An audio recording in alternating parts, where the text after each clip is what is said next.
Congratulations. You've just woken up in Shinar. There is no sunrise, only a red haze baked into the horizon. Your mouth is dry. There's dust in your eyelids. And someone is shouting in a language you almost recognize. Welcome to Babel. You wake up alone, lying on something that might be earth or might be brick dust. It's hard to tell. The air is thick, not with moisture, but with centuries. You breathe in, and it feels like swallowing sandpaper wrapped in smoke. You cough. Congratulations, you've just taken your first breath in the ancient land of Shinar, somewhere between myth and mud, between memory and mortar. There is no sun. Not really. Just a dull glow bleeding through the haze like a wound behind gauze. Red, soft, surreal. You blink, but your lashes are crusted with salt and dirt. You rub your eyes with a hand that doesn't feel like yours, calloused, cracked, the color of baked clay. You're sweating, even though it's morning. Or maybe it's evening. Time isn't working properly here. Around you, the earth is alive. Not in the poetic sense, in the literal one. It's groaning, breathing, shivering under the weight of thousands of footsteps. Men, women, children, animals, you're surrounded but alone. Nobody seems to notice you've arrived. Nobody stops to ask where you're from, because everyone here is from somewhere else. This is Babel, or at least the part of it that exists before the story collapses. The first thing you notice, apart from the heat and the taste of iron in your mouth, is the noise. Babel is loud. Not with music, not with laughter, but with the rhythmic groan of labor. Pick striking stone, feet dragging, orders shouted across scaffolds in a half-dozen dialects. No one understands each other perfectly, but somehow things still get built. You hear a man scream in something that sounds like Akkadian, or maybe it's Proto-Hebrew. Either way, he's angry. Someone dropped a brick. You sit up, finally you're back screaming. There's a smear of something on your arm, mud or blood or both. You're not wearing much, just a woven linen wrap, stiff with sweat. It smells like smoke and mildew. It doesn't fit you. Nothing here fits you. Not your name, not your skin, not your place. Behind you, the tower looms. And I don't mean looms. It's not finished, of course not. But even now, it's taller than anything should be. A column of ambition and hubris reaching toward a sky that isn't watching. Each level spirals upward like a snake shedding its skin in slow motion. You squint, but the top is lost in the haze. Or maybe there's no top. Someone brushes past you, skin like burnt umber, eyes rimmed with exhaustion. They don't speak, just hand you something, a half-eaten fig wrapped in cloth. You don't ask questions. You bite. It's sour. Your stomach knots. You're already part of the system. And yes, there's a system. Babel doesn't just build itself. There are supervisors, overseers, priests, whispered prayers carved into brick molds, offerings burned in pits just out of sight. No gods have shown up yet, but they're expected, like difficult royalty or absentee landlords. The smell is unbearable. Not just sweat, but old sweat. Ancient rot. Urine, damp straw, burning bitumen. The kind of smell that seeps into your soul and never leaves. You'll carry it home with you, if there ever is a home again. A horn sounds. Work begins, or continues, or ends. It doesn't matter. There are no hours here. Only labor. Only ascent. You wonder, as your bare feet crunch over gravel, how this place happened. Who decided to build a ladder to the sky with mud and human suffering? And more importantly, why are you here? But there are no answers yet. Just dust in your mouth and the quiet suspicion that you're being watched. Not by people, but by the bricks themselves. As if the tower has eyes. Some say the tower calls to certain souls. That it chooses you, not the other way around. That once you've touched its walls, you never quite belong anywhere else. You feel that now. something ancient threading itself through your veins, whispering in a language you don't know, but almost understand. Like a childhood song half remembered. Welcome to Babel. Sleep if you can. Tomorrow you climb. The ground hums with activity. You're in a city that shouldn't exist this early. There are no alphabets carved yet, but walls rise like prayers. People build and build. Faster than memory, faster than God can look away. The city breathes before it speaks. And when it does speak, it doesn't whisper. It howls in the voices of the living and the half alive. You walk through Babel, not as a tourist, but as someone absorbed, assimilated, dusted over. No one points at you. You're not strange here. That's the rule of Babel. Everyone is foreign, so no one is. This place shouldn't exist yet. Not at this scale. Not with this fever. And yet, it does, carved out of clay and ego, pulsing in rhythm with the collective heartbeat of 1,000 generations that haven't even happened yet. You step around carts overflowing with stone, dragged by oxen whose ribs count down the days. There are no wheels on the carts, just brute force and prayer. You pass a man screaming at a wall, not in anger, but in passion, as though if he speaks loud enough, the bricks will understand him and rearrange themselves. Maybe they will. Babel is strange like that. There are no written signs yet, no engraved decrees, no exit here or beware of collapse. Literacy hasn't been invented, but everything still functions. Somehow, communication here is gesture, repetition, tone. When someone waves a hand in a certain pattern, you move. When they throw sand at your feet, you stop. If they spit near you, it's not personal. It's grammar. Babel is a sentence spoken in stone. You walk through the city's arteries, winding alleys, improvised paths, half-finished archways. People sleep on rooftops, under broken scaffolds, in the shadow of walls that haven't been measured. Everything is under construction, even the sky. And yet, everyone moves with purpose. Frenzy disguised as structure. Someone hands you a hammer. It's not symbolic. It's heavy. You nearly drop it. Welcome to your job. There's no application, no interview, just demand. And if you're breathing, you're qualified. You try to hand it back, but the man is gone. So you carry it. The hammer, the heat, the slow realization that Babel isn't a city. It's a spell, a hallucination shared by too many people to be broken. Each person builds because the others do. Because to stop is to admit they don't know what they're doing. And no one wants to be the first to doubt the dream. The walls stretch high, impossibly high, but they're not clean. No polished marble here, just layered mud brick, rough and hot, packed with bits of straw and ash. You brush your fingers along one wall and feel fingerprints, dozens of them, pressed in centuries before you arrived. They're warm. A woman nearby is singing, not for art, not for entertainment, to keep time. Her voice rises and falls with each swing of a tool, each lift of a beam. You don't understand the words, but they wrap around you like incense. Comforting, devastating, ancient. You pass a pit. It's deep, maybe a reservoir, maybe a grave. No one looks at it. You don't either. Some things in Babel are not meant to be stared at directly. Overhead, a flock of birds makes the mistake of circling the tower. They vanish into the fog above. You never see them come down. You reach what might be called a plaza, though there are no benches, no statues, no fountains, just open space filled with bodies, shouts, trade. A man offers you a dried fish wrapped in reeds. You offer nothing in return. He smiles, or maybe he grimaces. It's the same gesture. A child darts past you, barefoot, half naked, covering clay. She doesn't speak, just hands you a shard of pottery with something scratched into it.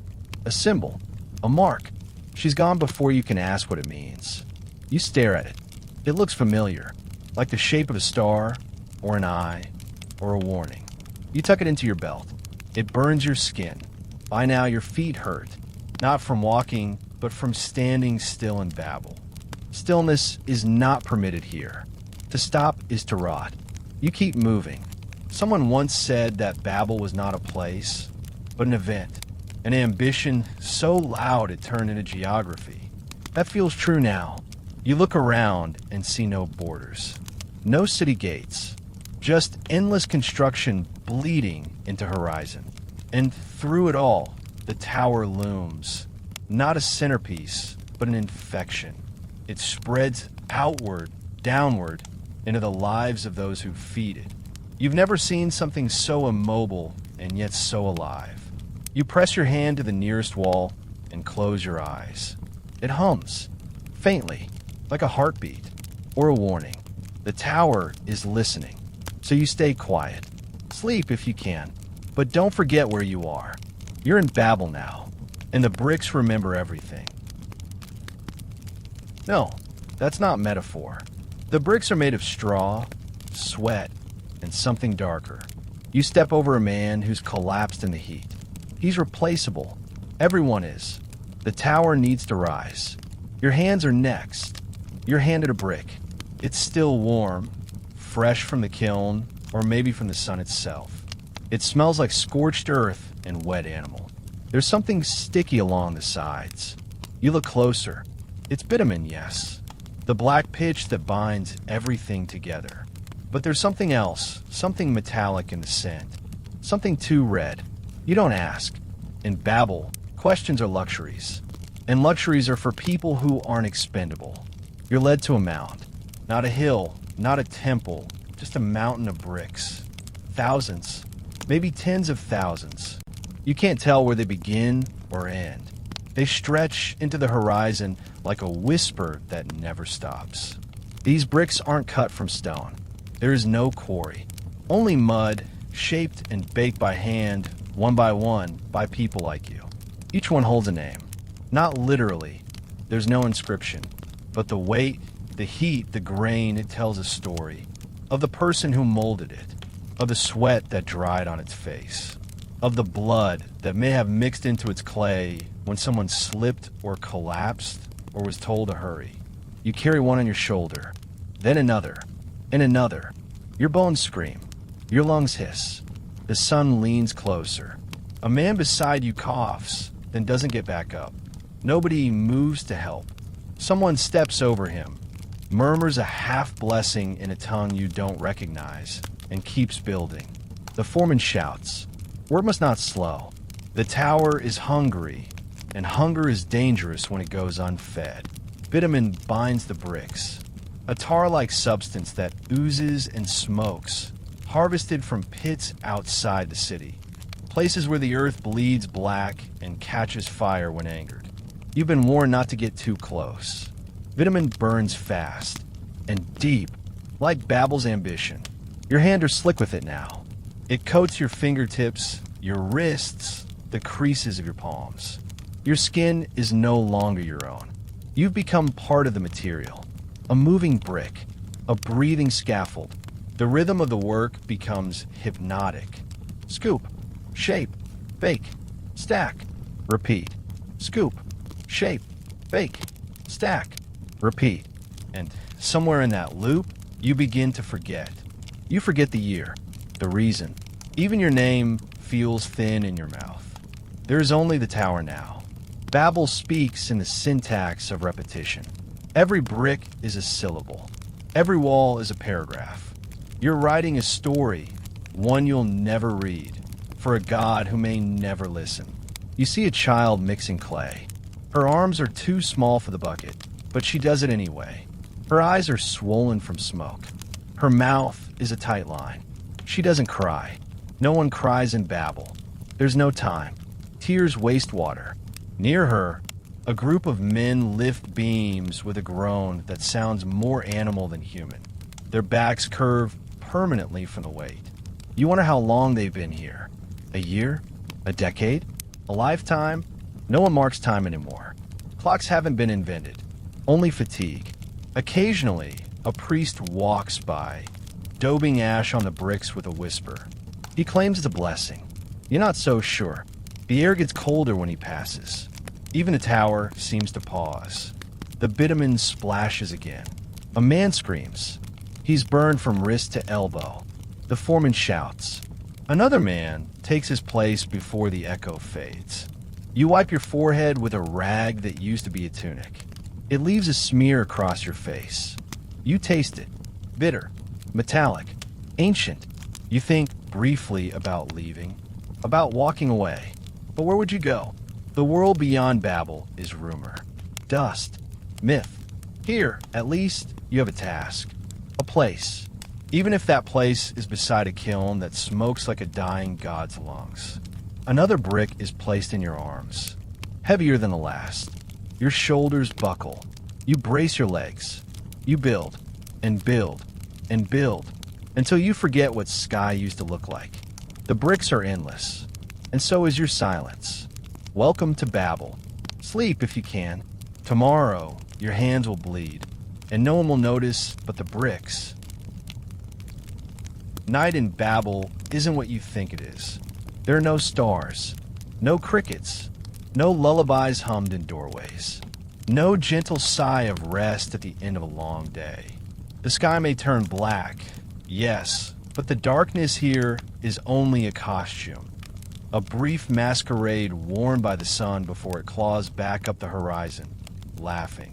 The city of Shinar does not sleep. It pulses, it stirs, it devours its own hours like a snake choking down its tail. There are fires that never go out, kills that hiss and belch as if possessed. Torches pass from calloused hand to calloused hand like relics in a ritual of exhaustion. No one puts down tools. They simply change hands, move locations, or break. You do not clock in or out. You fade in and out of awareness. There is no rhythm but the tower, no calendar but the cracks in your heels. You walk through Shinar after what might be called dusk, though the air is still hot enough to blister the tongue. People continue to build by lamplight, by instinct, by sheer inertia. The city smells different at night. Less of smoke, more of flesh. Human oil. Salt. The damp, sour scent of desperation that hangs between bodies crammed into alleys too narrow to exhale. A woman braids a child's hair with fingers that tremble. She hums off-key. The child stares at the tower. Doesn't blink. You're not sure she knows what a moon is. You pass a row of huts. Temporary shelters meant for builders to rest. But no one's inside. They lie unused, like props from a theater no longer in operation. Rest is a myth here, a fable for the weak. Sleep is something you steal in slivers. Head against a wall, eyes half shut, breath shallow, so no one thinks you're slacking. A boy falls asleep beside a mortar bucket. Someone kicks him gently. He doesn't wake. They shrug and take his place. The mortar gets mixed. The brick gets laid. The boy is forgotten. And you keep walking. The city is made of murmurs. Not voices. Murmurs. Subtle things. Quiet chanting in forgotten tongues. The rustle of cloth pulled over open wounds. The wheeze of an old man lifting a load far too heavy for his years. Whispering a prayer to bones that stopped listening long ago. Someone coughs behind you, deep, raw, wet. Not the kind of cough that heals. You don't turn around. Compassion is expensive here. People trade in silence and look away from anything that sounds like death. There is a market still running, though nothing is sold. Instead, things are swapped. A fig for a length of rope. A broken chisel for a scrap of dried meat. A story for a moment of shade. Everything is bartered, even kindness. You overhear a man offering 3 bricks for a sip of clean water. Another offers his sandals for a palm of honey. One woman trades a song, just a song, for a moment under another's roof. The song is sad. You don't understand the words, but it makes you ache in places you forgot you had. There's laughter nearby. Sharp. Barking. Not joy, just noise. A coping mechanism. Someone's telling a story about the tower reaching heaven, about touching the face of the gods. The laughter dies quickly. No one finishes the joke. You turn a corner and see them, workers with their eyes rolled back, sleeping upright, tools still in hand, their bodies locked in some cruel theater of wakefulness. Muscles twitch, lips move without sound. It's said the tower sometimes enters their dreams, that it speaks to them, that it teaches them languages that don't exist.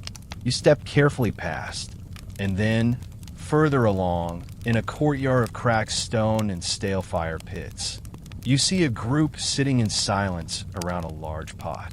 They're not eating, just staring. One reaches into the pot, pulls out a rock, and puts it back. The others nod solemnly. A ritual, maybe a farewell, maybe you don't ask. In Babel, curiosity is a form of arrogance. You sit on a broken wall, your legs dangling. The tower is behind you now, but you still feel it, like a spine running up the back of the world. Your shoulders ache. Your jaw pulses with fatigue. There's bitumen under your nails that no water can wash away. Someone offers you a figure. Again, is it the same man from yesterday or the day before? Time here isn't linear. It loops. It curls in on itself like smoke. You take it. You eat. It's dry, bitter, full of seeds. It tastes like history. Somewhere in the distance, the horn sounds again. One long note. No urgency. Just inevitability. The signal that night, such as it was, is over. Or beginning. You can't tell. You rise. You pick up your hammer. No one told you to. But you do. Because in Shinar, rest is betrayal. And stopping is a kind of death. The tower still stands. Still watches. Still hungers. You feel its presence in your teeth, your spine, your dreams. Even now, even here, with your eyelids burning and your mind unraveling, you know one thing for certain. Babel is not a building. It's a state of mind. Sleep if you dare, but know that while you do, the tower is still rising. They say he dreamed the tower in a fever, that he sketched it in the sand with fingers cracked and bleeding. Nobody remembers his face, just the ambition that outlived it. No one remembers when he arrived. Some say he came from the south, wrapped in linen soaked with salt water and silence, bearing nothing but a crooked walking stick and a stare too sharp for someone so thin. Others claim he never came at all, that he was already here, folded into the clay, sleeping beneath the surface of Shinar like a forgotten prophecy. He never spoke his name, not once, and no one asked, because the moment he looked at the sky, the world around him stopped pretending it was flat. He was not a king, not a priest. He wore no symbols, carried no scrolls, blessed no altars. His voice was quiet, but when he spoke, people listened, because his words had weight, like bricks still wet, still warm from the hands of the divine. He spoke of ascent, of defiance, of reclamation. Why crawl, he once said, when we can climb back to where we were thrown from? The others didn't understand. Not fully, but they nodded, because deep down, everyone in Shinar felt it. That aching hunger lodged somewhere between the spine and the soul. The hunger to return, to reclaim the sky, to unforget what had been lost at the dawn of exile. Some say he drew the tower with a stick in the sand, a single spiral, tight at the core, wide at the base like a storm frozen mid-breath. Others say he saw it in a fever dream, wrapped in sweat and soot, murmuring to the ceiling of a hut that couldn't contain the shape of his ambition. It doesn't matter. The drawing was erased by wind before the third hour.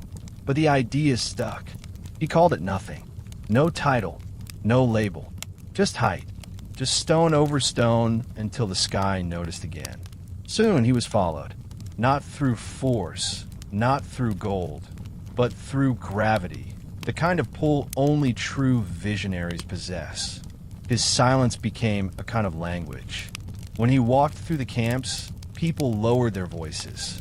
Not out of fear, but reverence, like they were walking through a living prayer. He never lifted a brick, never touched the scaffolding. His hands were too frail, too precise.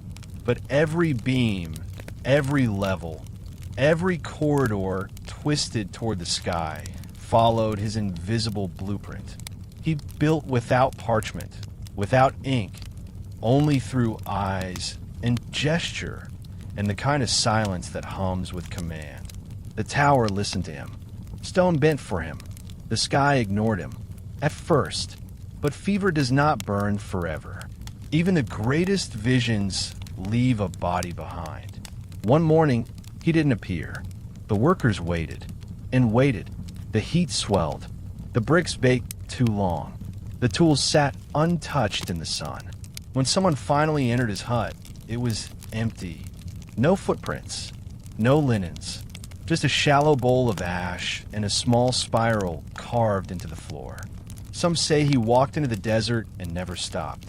Some say he became the tower. Others whisper that he was never a man to begin with, but something older, an echo of the first rebellion. A voice that belonged to a fallen star, wearing flesh like a borrowed cloak. Regardless, his absence changed nothing. The tower kept growing, as if it knew the design better than those who laid the bricks. As if the dream had taken on its own shape. The workers said the walls knew where to go, that sometimes they found new corridors that hadn't been drawn, hadn't been built, that doors appeared where none should be. One foreman reported seeing a staircase where there had only been a window the day before. When he climbed it, he found nothing at the top, nothing but dust and wind and the distant sound of someone humming. Years passed. No one mentioned him anymore. New leaders rose. New overseers barked orders. But the tower remained his. They tried giving it names. The ladder of heaven, the spine of the earth, the temple of return. None of them stuck. The tower resisted labels, because a name would imply limits, and the tower knew no limits. You never saw the architect, but you feel him, in the angles of the bricks, in the geometry that spirals upward like a question no God wants to answer. Sometimes in the deep of night, when you pass a silent corridor, you hear a breath that doesn't belong to you. And once, just once, you thought you saw a figure at the very top, cloaked in shadow, staring down. It wasn't real. Of course it wasn't. Except the next morning, a new level had been added, and no one remembered building it. Sleep if you dare, but keep one eye open. Some visions are too powerful to die, and some architects never leave. You don't eat. You chew roots and forget their taste. Your fingernails are black. Your spine howls at the moon. But something inside you whispers, if we build high enough, maybe the gods will listen. You wake up with dirt in your mouth. That's not a metaphor. You coughed in your sleep, and some of the dust from the scaffold above came loose. It settled on your tongue like ancient snow, dry and bitter and full of little secrets. You spit, but it doesn't help. Your throat is already coated with the taste of the tower, bitumen and ash, blood and sun-baked regret. Your fingernails are the color of coal. You can't remember what they used to look like. Pink, smooth. Now they're cracked, jagged, caked with clay so deep it might be growing roots. You dig with them, into mud, into stone, into the marrow of your own endurance. They bleed sometimes, not dramatically, just a slow, dull ooze you barely notice anymore. It's morning or something close to it. The sky is the color of spoiled milk, thick with heat and smoke. No birds, no breeze, just the sound of breath, collective, panting, endless. The city of Shinar groans to life, but truthfully, it never went to sleep.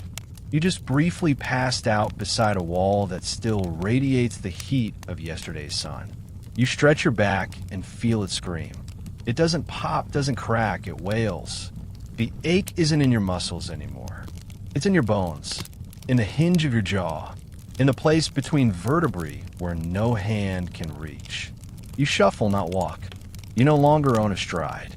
You loan it to the tower. You choose something. A root, maybe, or bark. You don't ask what it is. It tastes like dirt, like bitter memories. You swallow it anyway. You've forgotten what food is supposed to feel like. Meals aren't for nourishment here. They're for not dying. A boy next to you gnaws on a rock. You think it's a joke until he bites down and cracks a tooth. He doesn't cry. He spits the shard onto the ground, looks at it, and shrugs. Then keeps chewing. His mouth bleeds. No one stops him. Pain is a private matter in Babel. You walk past the pit where bodies were buried last week. It still stinks. Sweet rot, like figs left too long in the sun. No one talks about it. The workers just build around it. One man built a bench over it. Another strung a tarp and sells stale water there now. Life doesn't pause for death. It absorbs it. You kneel near the wall. The bricks are hot already. You dig your fingers into the mortar, the black sludge between worlds. It clings to you like a second skin. You don't hate it anymore. You envy it. Mortar knows its purpose. You do not. A woman works beside you. Her hair is matted with soot. Her eyes are almost closed, but her hands don't stop moving. She hums something low and slow. Not a song, a sound, like she's talking to the tower in a language older than breath. You copy her rhythm, because it's easier than thinking. Thought leads to questioning, and questioning leads to pain. Not punishment, just awareness. And awareness is sharp. You can't afford that kind of edge in a world built from blunt objects. Your nails dig deep into the clay. There's something sharp in it. A sliver of bone, maybe, or a shell. You pull out. It's a tooth. Human, probably. You flick it aside. Someone else will find it, or step on it, or build it into a wall. That's the truth of Babel. Nothing is discarded. Everything becomes material. Even you. You press another brick into place. The pressure makes your knuckles pop. You smear the bitumen with a flat stone, smooth and dark and hot. The line is imperfect. You don't care. Perfection is a luxury reserved for the divine. Here, we settle for height. You look up. Always a mistake. The tower stretches impossibly far now. You can't see the top. Maybe there is no top. Maybe it folds into itself. Maybe it's begun growing inward towards some celestial nerve no one can name. You feel dizzy, like the sky is leaning toward you. They say if you build high enough, the gods will answer. Or curse you, or cry, or clap. You're not sure which is worse. A child slips beside you. Her hands shake. She drops her trowel and starts to sob. Not loudly. Just a tremble of the chin, a leak of salt down dusty cheeks. You want to comfort her, but you don't. You've forgotten how to make your voice kind. Instead, you give her a brick. Not because it's symbolic. Not because it means anything. Just because the wall needs one more. She takes it. She stops crying. You keep building. The tower doesn't care if you're whole. It only cares if you're useful. Your fingers bleed again. The mud is inside the cuts now. You press them into the next joint. It stings, but it holds. The tower will not fall today, and neither will you. Sleep later. Maybe, if your hands stop trembling long enough to let go of the brick. For now, just keep going. Keep climbing. Keep bleeding. And pray, if you still remember how, that when you reach the top, someone will be there to tell you what it was all for. Nobody speaks the same dialect, but you understand each other. Grunts, sighs, curses. Human bodies communicate more honestly than any alphabet. There is no language in Babel. Not really. Oh, you'll hear a dozen sounds that once called themselves tongues. Guttural chants from the east. Soft, flowing vowels from the rivers. Harsh, cracking syllables from the mountains. But none of it matches. None of it aligns. Babel is a mosaic built from the shattered remains of grammar, syntax, and shared memory. And still, somehow, you all understand each other. Not through words. Not anymore. That luxury died sometime between the first brick and the fifth funeral. Here, the body speaks louder than any sentence. When a man grunts beside you, he doesn't need to translate. He wants help lifting the beam. His shoulder shakes. His brow drips. He glances sideways. Once, briefly. That's all it takes. You lift. You groan. You carry. Nothing was said. Everything was understood.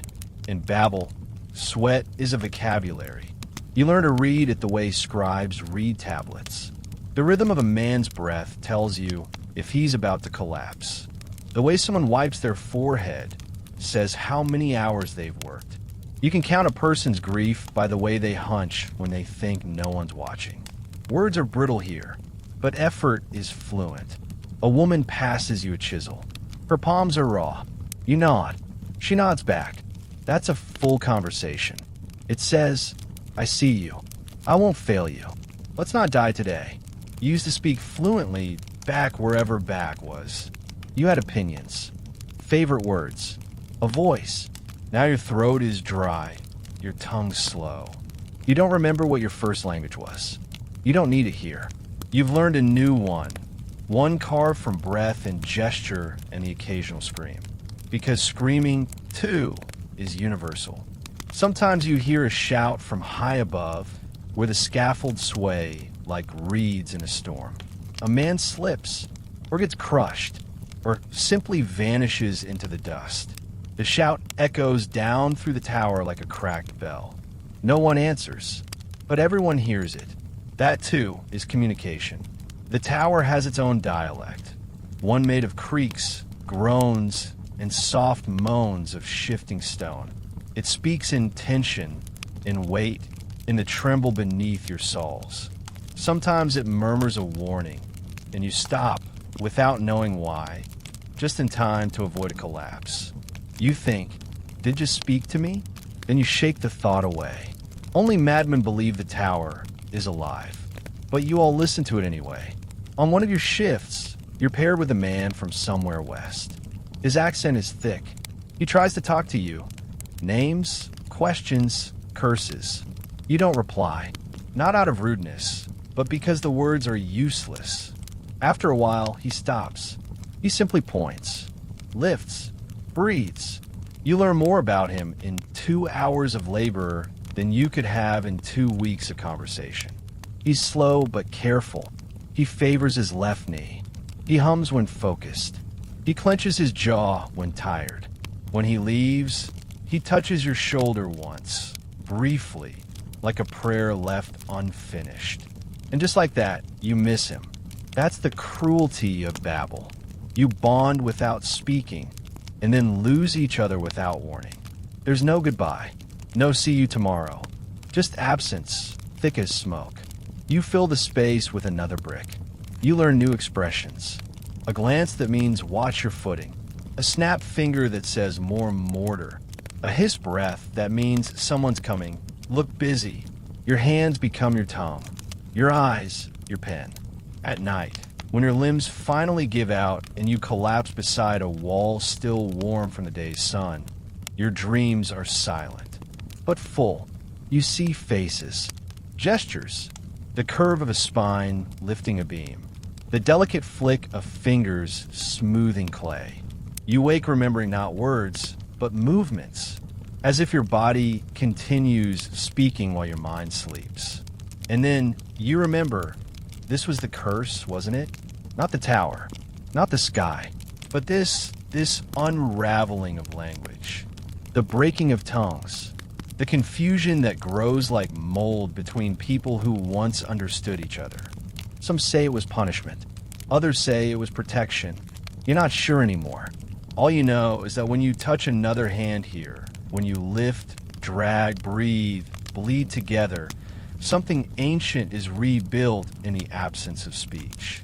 A kind of intimacy forged in silence. You don't need words. You just need the will to keep moving. Keep building. Keep speaking through your pain, your sweat, your gaze. Sleep now, and maybe tonight in the dark, your hands will tell a story that your mouth never could. They call it sky fever, the madness that takes the high workers. Vertigo hallucinations, prophetic dreams. One man threw himself off the scaffold.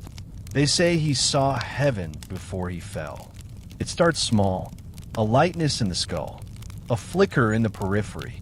You're 5 stories above the ground when you first feel it, that pull. Not gravity, not weight. The opposite, a kind of floating. Like something invisible has loosened its grip on your thoughts, and they begin to drift upward, untethered. You shake your head, blink again, but the tower doesn't stop moving. That's how it begins. They call it sky fever. It only affects the workers assigned to the upper levels. The climbers, the lifters, the ones whose feet no longer remember what it means to walk on flat earth. Those who breathe thinner air and sleep beside clouds they can't name. Some say it's the altitude, the lack of oxygen. Others blame the heat, the way it reflects off the bitumen and bakes the mind from the inside out. But most agree, there's something else up here, something watching. You feel it behind your shoulder blades in the base of your spine, like eyes carved into the back of the wind. One man, they say, climbed too fast, wouldn't rest, barely slept. He started humming strange melodies no one recognized, tuneless, circular things that made your teeth itch just to hear them. One morning, without warning, he smiled and stepped backward off the edge of the scaffold. Didn't scream, didn't flail, just fell, as if the tower had released him. The others whispered that he'd seen something at the top, that the sky had opened like a mouth, and he'd stared too long into its teeth. You're not that far up yet, but high enough to feel the shift. The wind is different up here. Thinner, yes, but also alive. It doesn't blow. It twists. It moves in spirals. Tiny cyclones that whisper in your ears in a tongue made of sand. You catch yourself turning toward voices that aren't there. You blink and see movement at the corner of your eye. A shadow, a figure, gone when you turn. Once you hear your name. You haven't told anyone your name. You try to speak to the man working beside you. Just a word, a grunt. But when you open your mouth, no sound comes out. Only breath, only wind. He doesn't notice. He just keeps stacking bricks. Eyes glazed, lips moving in a slow, silent chant. And so do you, because no one stops working, not even when their minds fracture. One day, a girl climbs up to deliver mortar and doesn't come back. They find her kneeling on a ledge, her hands raised toward the sky, eyes rolled back. She's whispering something, over and over.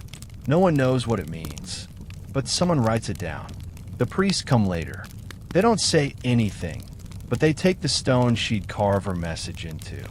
They wrap it in cloth. They bury it beneath the lowest tier of the tower. You never see her again. They say sky fever is a warning. That the tower has grown too high, that the gods have noticed, that what you're building has begun to touch their realm, and they are not amused. But others say different. They say the madness is clarity, that those who go mad are simply waking up, that the further you climb, the more you remember things you never knew you forgot. The way the stars used to sing, the names of the winds, the color of the original sky before it was shrouded by shame. One man claimed he saw the garden, lush, golden, silent. He described it for hours. Every tree, every scent, every ripple of the river. Then he stabbed out his own eyes. I saw too much, he whispered, and not enough. You don't believe all of it, but you feel something. Nights are worst. The wind picks up then, shrill and sweet. It calls to you. You dream of staircases that twist like vines, of doors suspended in the air, of great blue hands reaching down from the stars. You wake with your arms outstretched, standing on the edge, your toes curled over the scaffold's lip. You step back. Not today, but the tower remembers your hesitation. The next day, your ladder is missing. You climb by hand. Your fingers bleed. You don't care. You laugh. You cry. You forget which is which. That's the final stage of sky fever. when the tower becomes more real than your own body, when the bricks pulse, when the walls breathe, when the air tells stories and you listen with your bones. You see things now, symbols scratched into stone that vanish when touched, shapes that move across the floor when no one is watching. People you've never met who greet you like old friends. You stop trying to explain, and you keep building. Because even in the madness, one truth remains. If you reach high enough, if you bleed deep enough, if you give yourself fully to the climb, you might finally see what waits above the clouds. And maybe, just maybe, you'll remember who you were before the fall. It begins with a crack, a single fault line in the mortar. Maybe it's symbolic, maybe it's just physics, but the tower weeps and a wall falls, burying 3 men under a chant of silence. You don't hear the crack, you feel it. It shivers up through your feet like a ghost dragging its nails across your spine. A tremor, a pause, a breath held too long, then silence, so loud it stuns the world. The tower stops breathing. For a second, it forgets to pretend it's immortal, and then it remembers how heavy it really is. The crack, when it finally comes, isn't loud. No thunder, no warning horn, just the sound of something old and sacred giving up. A gentle pop, like a joint dislocating. A sigh. You look up too late. A wall peels away from itself. Stone doesn't shatter. It folds, slowly, like paper bending under a sudden rain. A single corner of the structure slouches inward, like a shoulder collapsing under grief. And then it happens. Dust explodes, thick and angry, as if the tower is spitting out a part of itself it no longer wants. Bricks fall, not individually, but in waves. 1,000 decisions undone in the span of a single heartbeat. You watch it happen through a curtain of sand, light, and silence. 3 men are gone before their names can echo. No screams, no time, just red cloth fluttering like a torn banner. Just the dull crunch of lives buried alive. The dust takes a long time to settle. No one moves. You don't breathe. And when the air clears, what's left is not rubble. It's a wound. The tower has bled. Not just mortar and stone, but something deeper. Trust, rhythm, illusion. The spell is broken. You can see the flaw now, clearly, openly, like a scar someone stopped trying to hide. The overseers rush in. They don't shout. Not this time. They speak in tight, clipped phrases. Reinforce. Seal it. No one stops. The work must continue. The tower must rise. There is no ceremony. No mourning. Just ropes, pulleys, and denial. Someone drags a body out by the ankles. What's left is a shape wrapped in blood and powder. The shape is smaller than it should be. You don't ask who it was. If you don't ask, it didn't happen. A child cries. The sound is so out of place, it feels sacrilegious. And yet, something in you listens to it. For the first time in days, maybe weeks, you feel something that isn't exhaustion. You look down at your hands. They're shaking. There's mortar on your wrists, but you don't remember how it got there. Your heartbeat is too fast, or maybe too slow. Time stretches. A man to your left vomits. Another kneels and prays, not to a god, but to the tower itself. He touches the ground, whispers into it, as if asking forgiveness. Someone else whispers that this is the 3rd collapse, that the first 2 were covered up, hidden behind new layers of brick, patched with lime and silence. You want to laugh, or scream, but you do neither, because now you're wondering, what if the tower wants to fall? You feel it again, that sentient pulse beneath the stone. That rhythm, like breath, like thought. You wonder if it's tired, if it resents being worshipped, walked upon, wept into. If it has grown sick of carrying so many hands, so many hopes, all clawing their way upward into a sky that never asked to be touched. You look at the scaffolds. At the workers? At the faces still caked with soot and silence? No one talks about stopping. Instead, they rebuild. Right there, over the same blood, the same bones, the same broken path. They do not clear the foundation. They simply smooth it. The tower must rise. The tower will rise. You mix more mortar. Your fingers sting. Your spine aches. But your mind is elsewhere. You keep thinking about that first crack. It was so small. Almost nothing.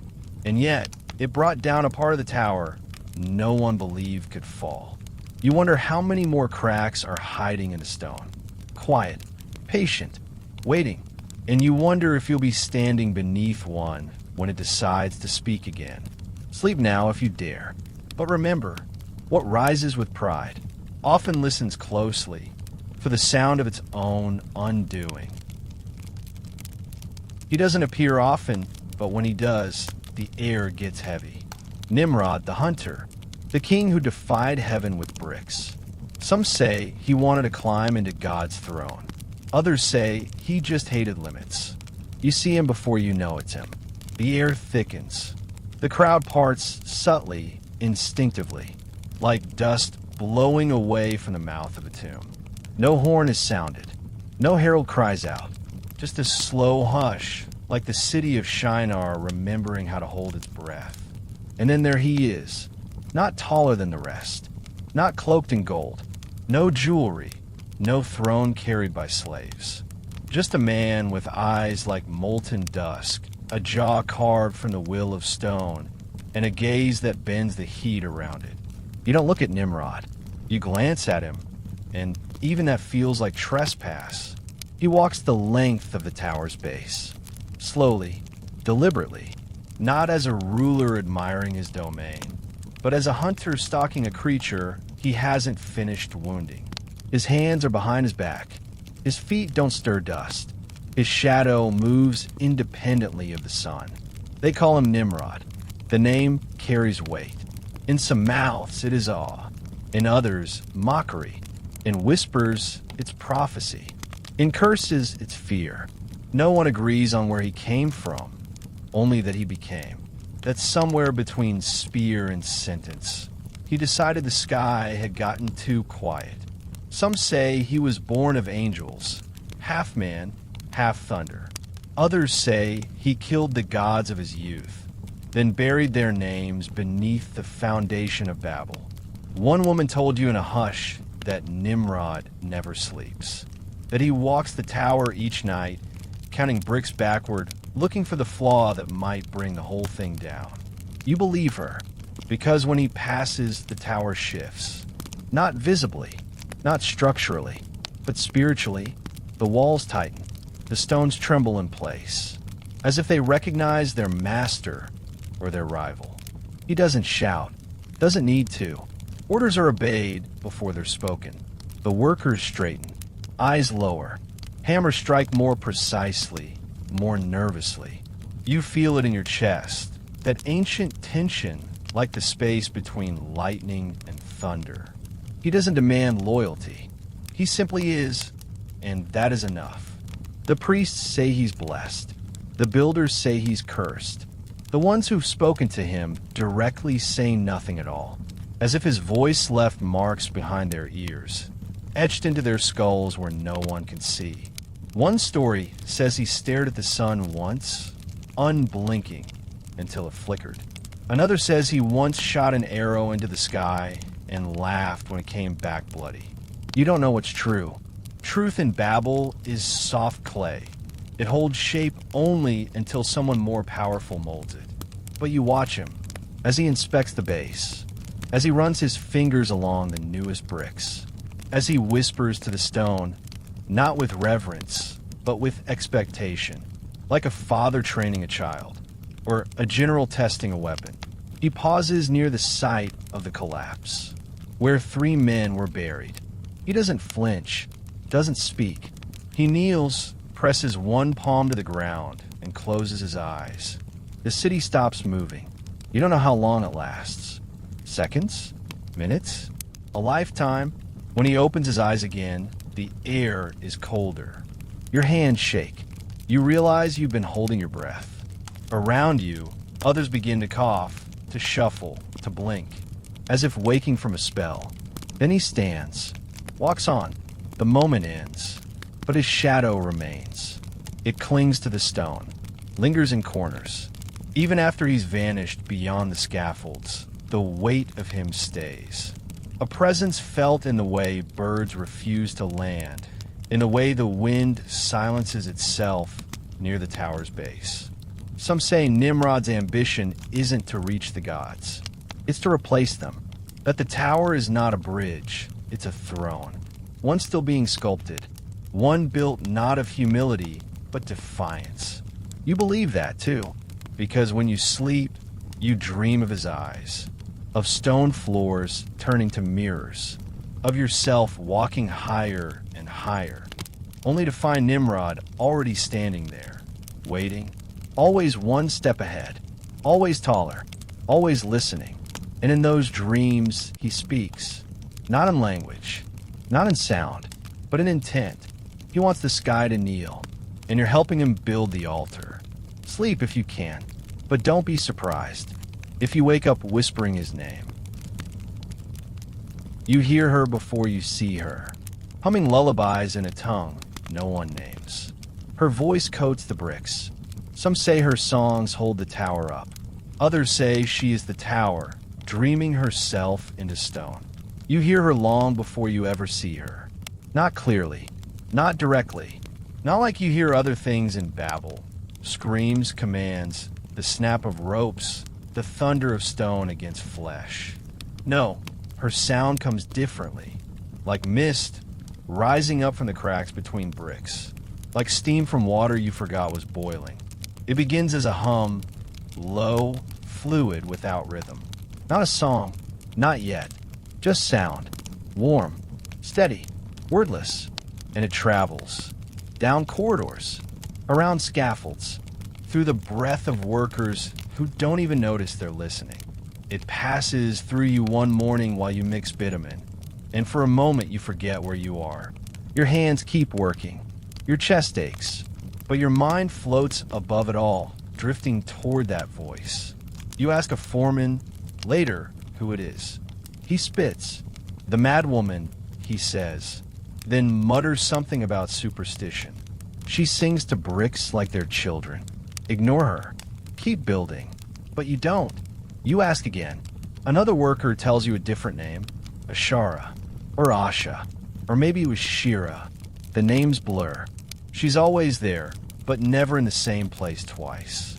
She wanders the unfinished levels, barefoot, wrapped in linen too soft to be useful, trailing silence behind her like a bridal veil. You see her for the first time on the 8th tier. The bricks there are new, still tender to the touch, still damp. They steam in the morning heat, and she moves among them like a priestess walking through a garden. She touches each one by one, palms flat, fingers slow, and hums, not in your language, not in any known tongue. The notes twist, flatten, shift in ways that make your ribs feel wrong, like something inside you is being unstitched and rewoven. Some say the bricks respond. You've seen it too. Mortar smooths easier after she's been through. Walls hold longer. Cracks disappear overnight. Her voice leaves a memory in the stone. You watch her mouth move, forming syllables that leave no sound. Others avoid her, whisper that she's cursed, that once a man tried to silence her by grabbing her wrist mid-song, that he collapsed 3 days later, babbling like a child, clawing at the air as if drowning in language no one else could see. The priests don't acknowledge her, but they never go near her either. She doesn't speak to anyone, except the tower. You see her one night after your shift ends, standing atop a narrow ledge, singing into the wind. Her arms are raised. Her eyes are closed.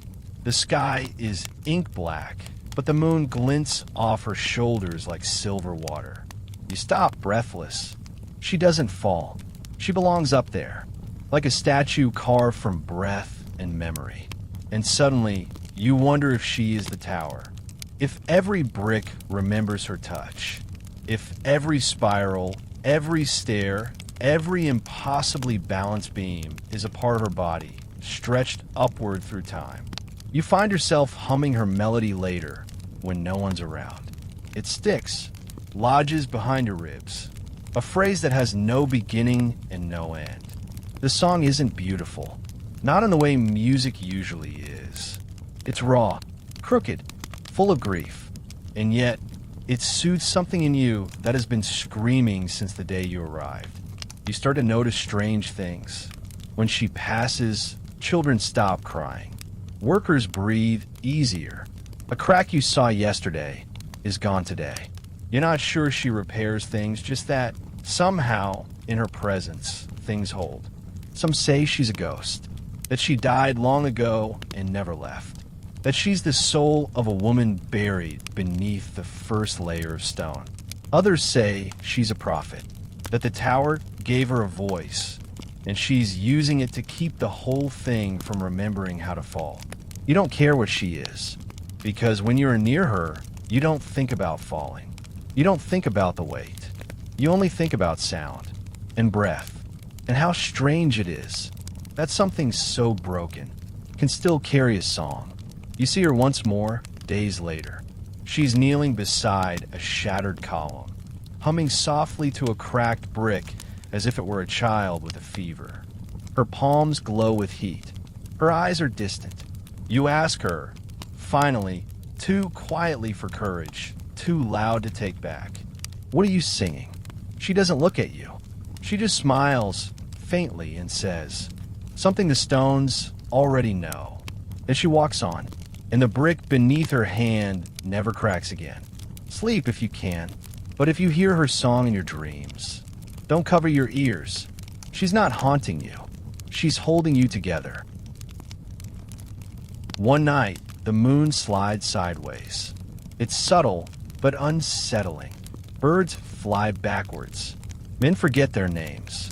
You wake with your tongue split. Language is beginning to rot.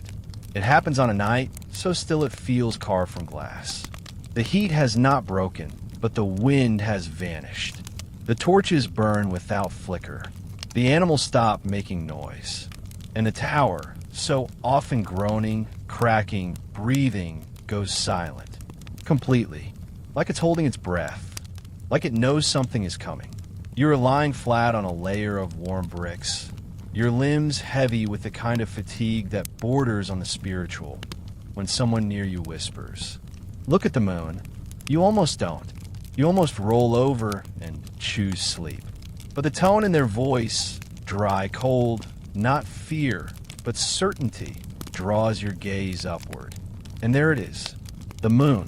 Pale, bloated, wrong. It hasn't grown. Not exactly. And yet it seems closer than it should be. Its edge is blurry, trembling slightly like heat haze. But it's not the size that unsettles you. It's the position. It has moved. Sideways. Only slightly. A nudge. A subtle drift, like someone dragging it across the sky with an invisible hand. But you know where it was. You remember. And it isn't where it should be. It's not supposed to drift like that. You feel it in your stomach first. A lurch. A loosening, like your organs forgot where they belong. Beside you, another worker mutters something, then vomits quietly into his hands. No one reacts. Because the sickness isn't dramatic. It's intimate, quiet, internal, psychological. Birds begin to fly, but not away. They circle downward, spiraling like loose leaves, landing at odd angles, walking backwards across the ground with heads twitching to a rhythm no one hears. Their wings beat in reverse. You blink and realize your thoughts are slowing. Not drowsy, disjointed. Words appear in your mind, but they're wrong. You know the shape of them, but not their meaning. You try to speak to someone nearby and hear yourself mumble a phrase that isn't yours. You repeat it, slower, trying to understand it. It doesn't belong to any language you've ever spoken. It doesn't belong to anyone. Someone nearby starts laughing. Sharp barking.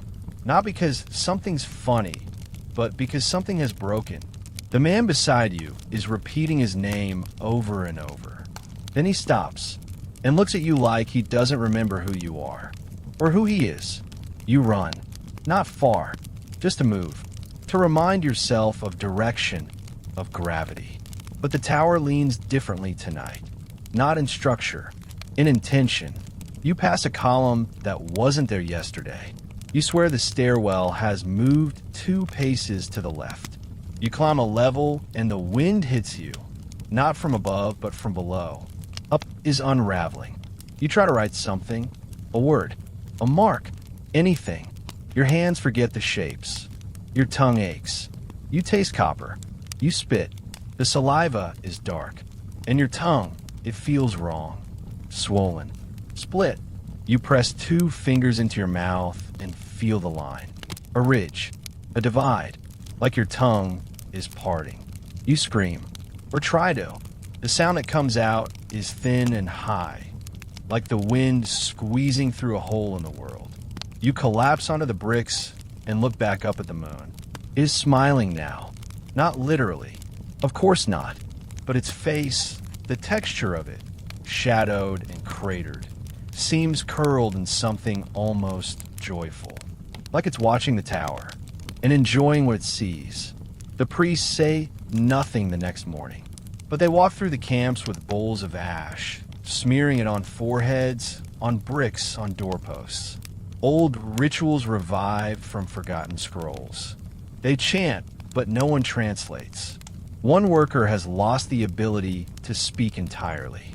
He draws in the dirt with shaking hands, symbols no one recognizes. Another has become fluent in a language no one taught him, speaking to the sky with the cadence of prayer and madness. He weeps when the moon rises again. You've developed a twitch in your left eye. You still can't remember the word for water. You try to explain what happened to a new arrival. She listens politely, then says the moon hasn't moved. You did. You leave the conversation feeling less certain than before. Later, you touch a brick and feel it vibrate. Not like a machine, like a heartbeat. You listen. For a second, you think it hums a word. Not in your tongue, but in that low, ancient echo you've begun to understand in your bones.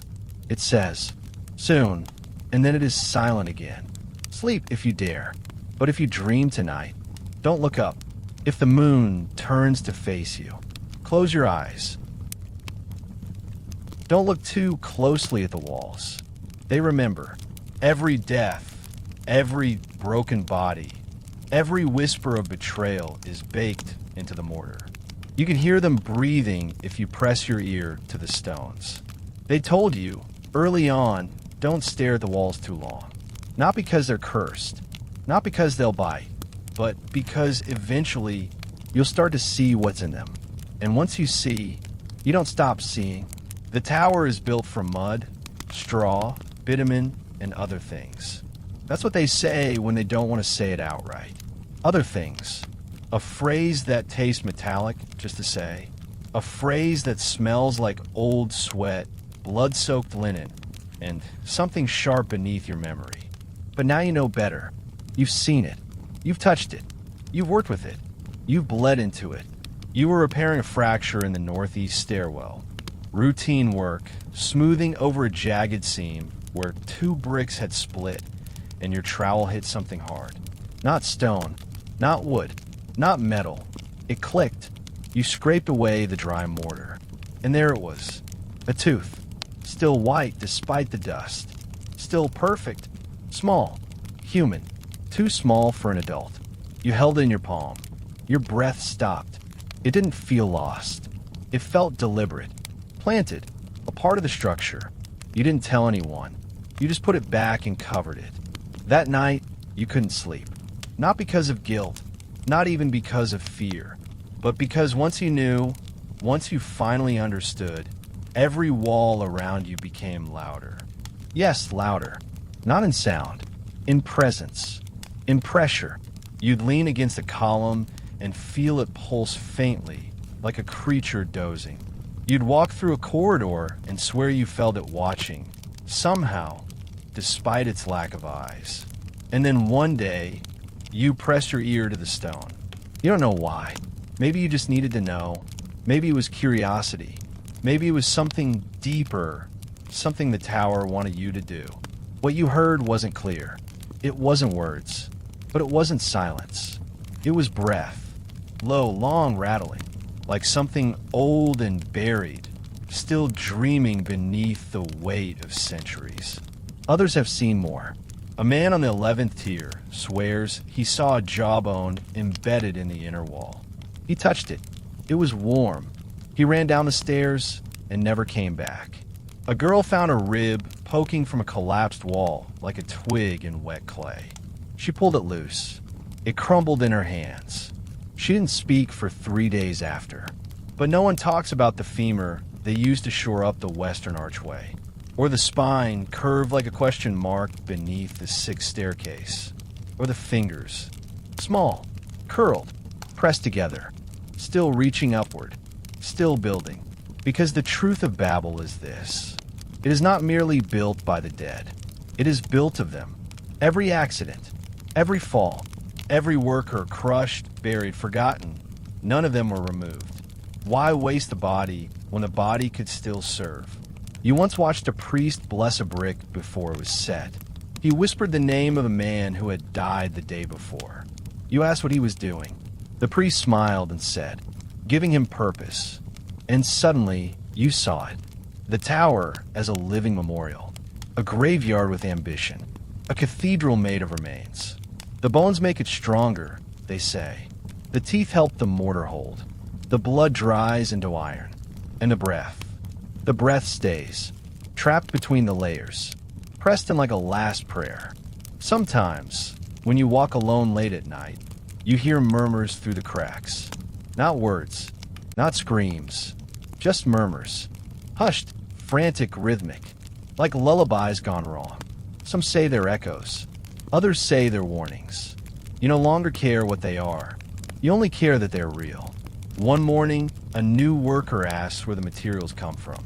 You just smile bitterly and point to the ground. From us. Sleep now if you can. But if you dream of fingers reaching through the mortar, don't pull them free. They're not trying to escape. They're still working.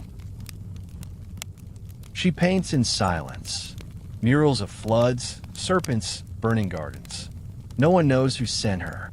Maybe she's recording the end before it arrives. Maybe she's already seen it. You see the color before you see her. Red. Vivid raw. Not the red of brick dust or blood, but something deeper, like the memory of fire. The kind of red that shouldn't exist in Babel. Everything here is brown and gray and scorched and sweating. But this red bleeds through the wall like it never asked permission. You follow it, up a half-finished stairwell, past 3 scaffolds, and a place where the bricks curve inward like a question. There, in a narrow corridor no wider than 2 shoulders, you find her. She is barefoot, kneeling. Her palms are stained to the wrist. Not just red. Now you see blue, black, ochre, or gold.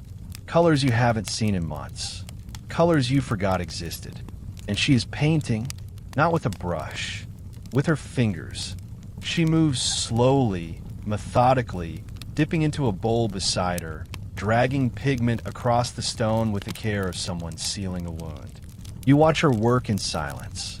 She doesn't look up, doesn't pause. Her strokes are precise but fluid, like language written without letters. You don't know who she is. No one does. She has no name here, not one anyone dares say aloud. The others just call her the painter. She doesn't speak. She doesn't eat in front of others. She appears and disappears like a phantom. One day covering a wall on the 4th tier with flame-eyed lions. The next adorning a broken column with spirals of weeping faces. You ask a fellow worker, who sent her? He just shrugs. She was always here. But that's not true. You'd remember if she were. Because the walls she touches, they change. Not structurally. Spiritually. You walk by them and feel watched. Not in malice, In remembrance, they remember what she paints. Today, she's painting water, a flood, swallowing people whose mouths are open in song. You think it's a river, then you see the trees, the birds overhead, the screaming sun. It's no river, it's a memory. It's the first flood. You step closer and see a small figure beneath the waves, holding a child. The child is upside down. Their eyes are wide, open. She paints like someone who was there, not as a witness, as a survivor, or maybe as the flood itself. Another worker told you she painted a garden once. Far below, on the second tier, hidden behind scaffolding and silence. A lush paradise, bursting with fruit, with golden deer, with a river that flowed in 4 directions. In the center, a man knelt in the shadow of a tree. They say she spent 3 days painting the snake that curled around his neck, and then sealed the wall with black clay. You've never found that mural, but you believe it's there. You ask someone else where she gets her colors. They whisper. She makes them herself. From what, you ask? They answer. From what's left. Dust from bones. Ash from burnt rope. Clay soaked in blood. Crushed insects, dried herbs, river stones ground to powder. A jar of something viscous that no one wants to touch. And sometimes they say tears. Her own. You want to speak to her. Ask why she paints these things. Ask if she's recording the past or predicting the future. Ask if the tower is a canvas or a tomb. But when you finally gather the courage and open your mouth, nothing comes out. Your voice is gone. Not because of fear, because of reverence, because you realize you're not in the presence of a woman. You're in the presence of a witness, one who is transcribing Babel's soul before it shatters. You turn to leave, but she finally speaks. Not loud, not clear, just one word. Watch. You look back, and there on the wall is your face, painted in shadow, half turned, eyes hollow, lips closed. Not now, not yesterday, not yet. A future version of you, watching the tower burn. You blink. She's gone. The mural remains. You reach out to touch it, but the paint is already dry and warm. Sleep if you can. But if you see a wall tomorrow covered in color, pay attention. It's not art. It's a warning. And it was painted just for you. It's easy to forget you're building upward. The sky hasn't looked blue in years. It's just fog and heat and the illusion of height. You don't even remember what stars are for. You don't notice it at first. The forgetting. It doesn't arrive with ceremony. No trumpet, no sudden revelation. It comes slowly, gently, like dust gathering in the corners of your memory. One day, you look up and realize you no longer remember what the sky is supposed to look like. Yes, it's still there, somewhere above the fog, beyond the heat that hums against your skin like a second heartbeat. But it no longer means anything. It's not a place you look toward. It's just the vague direction you're told to build. Upward. Always upward. But upward has stopped feeling like progress. Now it feels like hunger. Like addiction. You no longer climb to get closer to something. You climb because you're terrified of what it might mean to stop. No one talks about the sky anymore. They talk about weight, about scaffolds and cracks and wind, about how many bricks have been laid and how many more must be molded. But no one looks up and says, it's beautiful today, because it never is. The light is wrong. Always. Even at dawn, there's a grayness that sits behind your eyes, as if the tower has rubbed the world raw and smeared its shadow across the heavens. The blue, that impossible, tender blue, hasn't been seen in years. Some say it was lost after the 5th tier. Others blame the smoke from the kills, or the fires that burn constantly below, or the gods, closing the sky like a door that's been knocked on one too many times. You remember being a child and tracing constellations with your finger. You remember Orion, or something like it. Now, you look up at night and see nothing. No stars, no stories, just mist, just the void. A ceiling that never answers. A boy asked you once, "Why don't stars come here?" You told him, "They're afraid." He nodded, didn't ask again.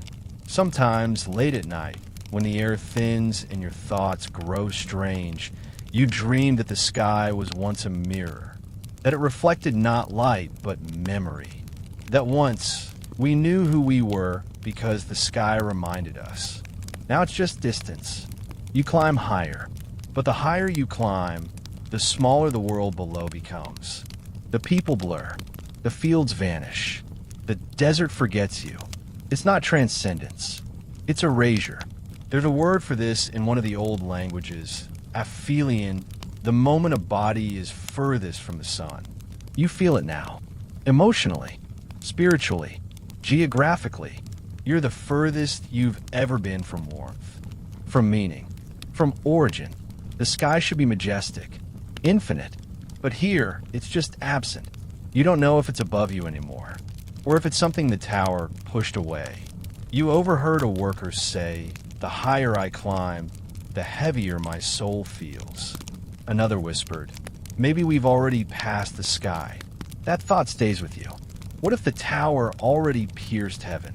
What if it broke through the divine ceiling and now floats in some space beyond grace, beyond recognition? What if this isn't Earth anymore? What if we are building not toward the gods, but through them? And what waits beyond doesn't want to be found? Sometimes you hear a wind from above. It isn't cold. It isn't hot. It has no temperature, just pressure, like a thought breathing against your scalp. It whispers, not in words, in forgetting. You stare upward, and for a moment, a terrifying moment, you don't remember what a sky is, not what it looks like, what it meant. You lower your head. Resume work. Safer that way. The stars haven't come, and maybe they won't. Not because they're far, but because they're gone. Sleep if you can, but if you dream tonight, and the sky is blue again, hold on to it. It may be the last time you see it. One night, something exhales above you. It smells like cinnamon, rot, and lightning. Maybe it's wind. Maybe it's divine. Either way, the tower trembles, and someone drops their torch. It doesn't feel like wind. Not the first time it happens. Wind you know. Wind you understand. It comes with dust, with motion, with breath. But this is something older. Something deeper. It comes in the middle of a still night, when the bricks have cooled just enough to touch without blistering, and the workers have begun to fall into a half-sleep, heads tilted against walls, legs folded beneath them like dying animals. You're awake. You don't know why. And then it happens. Something exhales above you. There's no sound, no howling or screaming or rushing. Just a pressure shift, a change. The way the world feels right before a storm hits the sea. It brushes the skin, not like air, but like a tension. And then the scent hits you. It's impossible to describe, and yet your body recognizes it before your mind can. A smell like burnt figs and damp stone. Cinnamon, rot, and lightning. A scent too alive, too precise to be natural.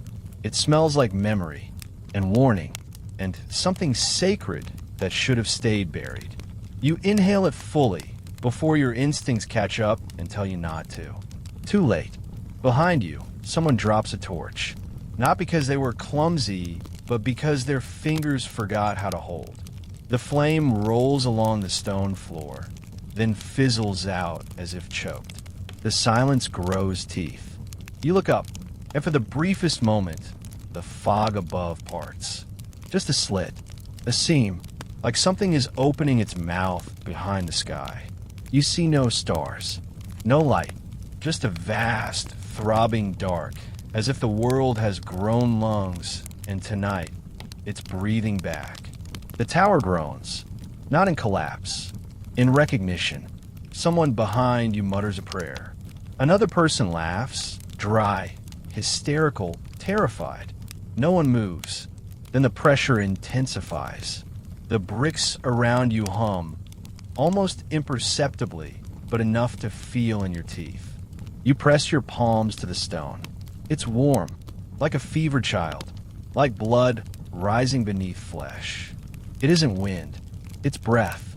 Some say it's the gods, not the neat, well-behaved gods of temples and chants, not the gods you sacrifice sheep to or light candles for, but the old ones, the gods from before there were names, the ones buried under the first flood, the ones who once ruled by presence, not doctrine.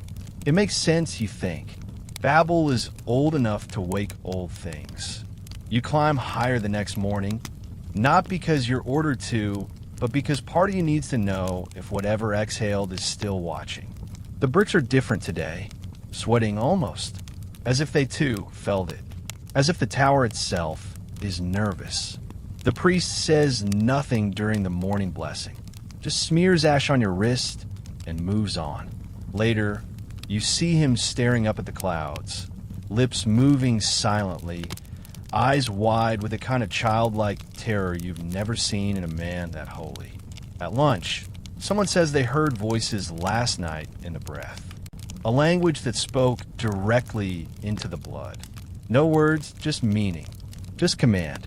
Another claims they dreamed of oceans swallowing the sky. Another says they saw eyes in the dark above the fog. You stay quiet, because the truth is worse than any of that.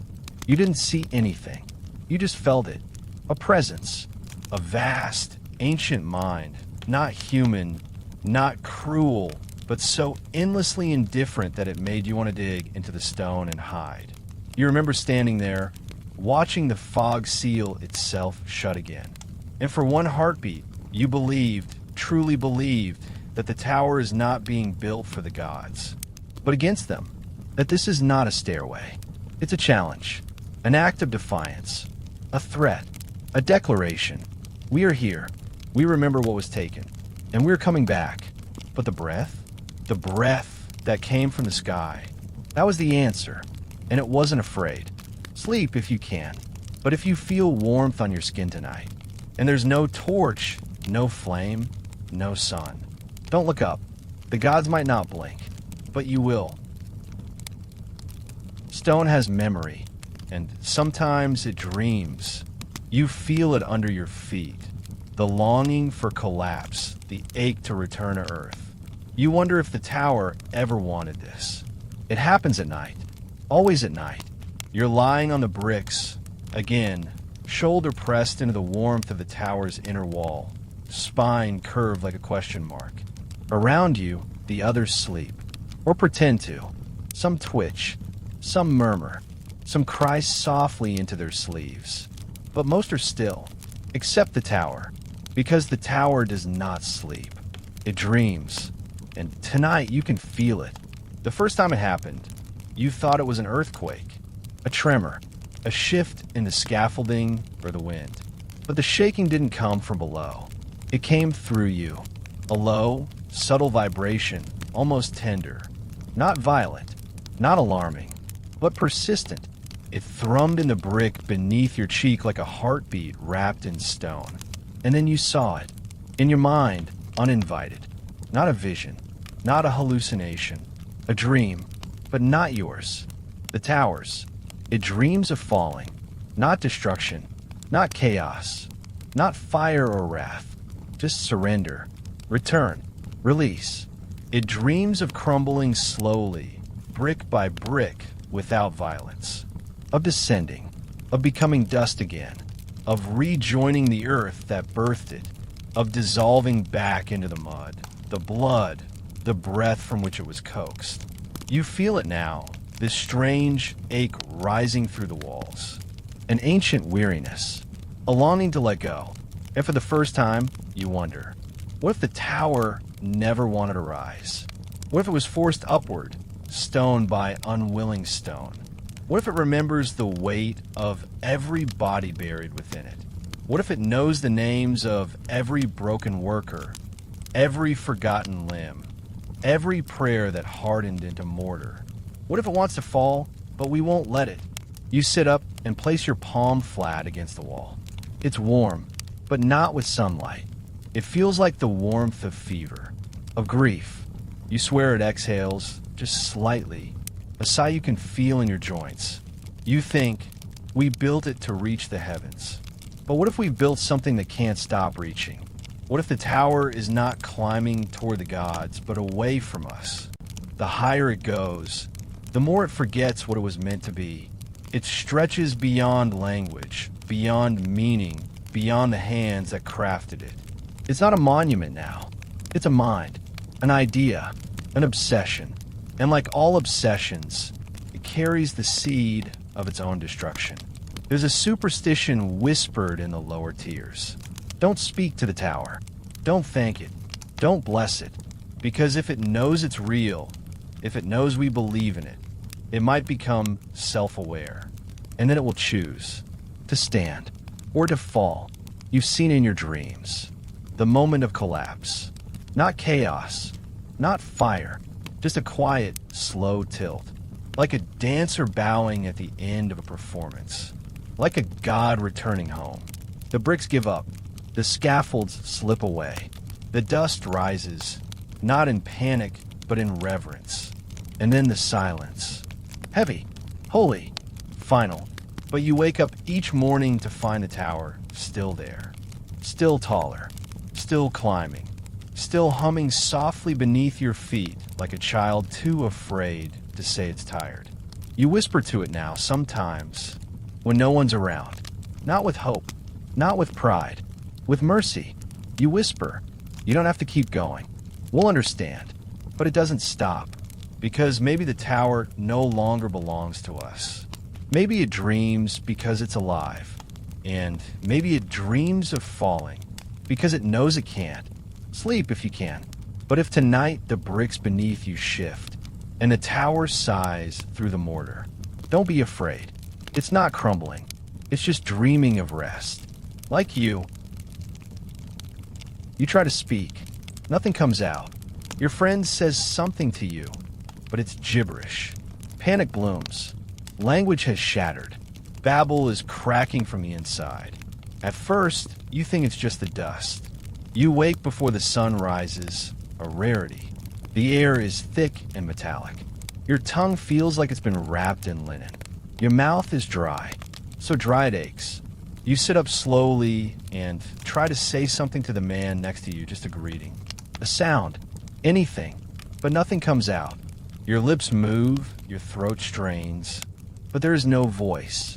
Not a whisper, not a croak, just silence. You swallow hard. You try again, this time with more force, as if effort alone can dislodge whatever curse has taken hold of your throat. Still nothing. You touch your neck. Your skin is warm. Your heartbeat is fast. Your mind moves into that slow spiral where logic tries to catch up to fear but always falls behind. You try a third time. Still silence. Then he turns to you, your friend, your shift mate, the man you've built beside for weeks, and he says something, but you don't understand it. The sounds are familiar. The tone makes sense, but the words twist as they leave his mouth. They curl and melt. They lose shape in the air, as if they're being rewritten mid-flight. You blink. You stare at him. He says it again. It's like he's underwater. Like language has become a broken bridge between you. And the look on his face tells you he doesn't understand you either. Panic blooms. Not loud. Quiet. Rooted deep. You stand too fast. The world tilts. You stumble forward and try to call out, but again, nothing. Another worker approaches. She says something. You shake your head. She frowns. Repeats it. You gesture helplessly. Point to your mouth. She waves you off like you're drunk. And then someone else yells. Loud. Sharp. Wrong. Not the word. Something deeper. The shape of the word is wrong. And others start turning. Staring. Because it's happening everywhere. A man drops his bucket and cries out. Or tries to. What leaves his throat is a sound like laughter and sobbing combined. Beautiful, horrible, alien. The foreman shouts. The foreman always shouts. But today it's nonsense. The syllables trip over themselves, rearrange. His command comes out backwards. 3 workers stop. 3 more keep going. One drops to his knees and holds his head in both hands. You hear a voice chanting nearby, a prayer, a plea. Then it breaks mid-verse and becomes static, not literal, not like machines, but like the static of the soul. A glitch, a break. You know what this is. Everyone knows what this is, even if they've been pretending not to. Even if the priests have tried to hide it behind incense and mantras and stone tablets. Babel is cracking, not in stone, in sound, in meaning. The old stories warned this would happen, that men would build so high, the gods would become nervous. That language would be shattered, not with fire, not with wrath, but with confusion. A soft apocalypse, not an ending, a fracturing. You try to remember a word, any word, a name, a sentence, something sacred, but your mind offers only shapes, hints, edges of forgotten syllables. You're suddenly illiterate in your own soul. Someone near you screams. The scream becomes a melody. Someone else joins in, not in harmony, in chaos. Words become sound. Sound becomes nonsense. Nonsense becomes noise. The tower shakes, not from above, but from within. The bricks hum. The mortar hisses. You press your palm against the wall, hoping for that familiar warmth. But it's cold. For the first time, the tower doesn't respond. It isn't dreaming anymore. It's listening. And what it hears now is what it feared all along. That we would stop making sense. That we would speak and no longer touch. That we would forget how to mean. You drop to your knees. You cover your mouth. Because you know now, your voice hasn't been stolen. It's been unwritten. Sleep if you can. But if tonight you dream of speaking, and no one answers, don't wake. Stay there. It may be the last place where words still work. The words are gone, but not the mouths. And now, tongues become weapons. Speech, stripped of sense, still cuts. You don't understand the language anymore, but you can feel it wounding you. The silence didn't last. It could have, maybe, could have become a kind of mercy. A hush over the madness, a ceasefire of sound, where hands and eyes and tears were the only language left. But no, this is Babel, and Babel does not go quiet. It sharpens. Now, the voices return, but they return wrong. Not just broken, violent. The workers don't speak now. They snap. Their voices twist like blades, syllables slicing through the air like thrown knives. You can't understand what they're saying, but your body reacts anyway. You flinch. You recoil. You bleed. Not from the skin. From somewhere deeper. From the fragile scaffolding of selfhood that language once protected. Yesterday, a man shouted in your direction. Just one word. One bright, jagged fragment of noise. And something inside you cracked. Not your bones. Not your mind. Something quieter. Something sacred. A belief, maybe, in meaning. In coherence. In being understood. You stumbled backward like he'd struck you. And maybe he had. You're not alone. Everywhere, the same thing is happening. Voices rise like hammers. Language, once your bridge to others, has become a weapon. The sounds people make now don't explain, don't comfort. They wound. Every word is a lash. Every sentence, a scream in a tongue you no longer recognize, but instinctively fear. The tower echoes with these sounds, and it changes them. You've noticed it, haven't you? That the walls seem to carry certain voices more than others.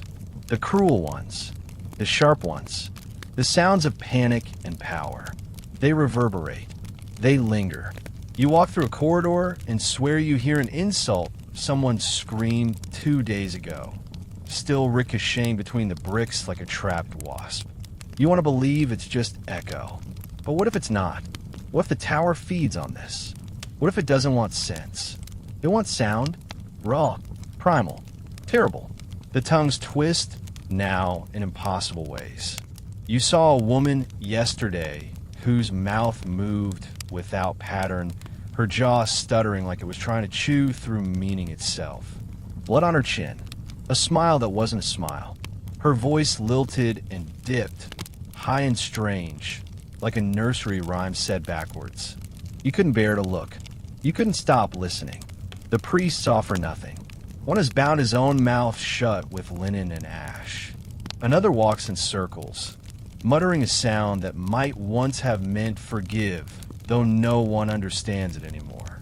Someone tries to invent new words. He draws them in the dust, points at objects, grunts, smiles.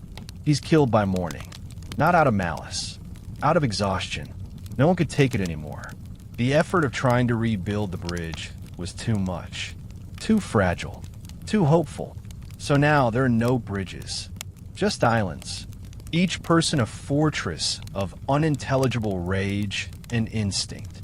No more community, no more chance, no more names, just voices cutting like glass rain. You keep your mouth shut, tight, silent. You don't want your tongue to betray you. You felt it lately, haven't you? That strange weight in your mouth, like your own voice is a stranger.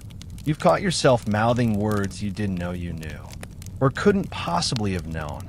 Words from the ancient Slavs, from the old dialects, from dreams that never belonged to you.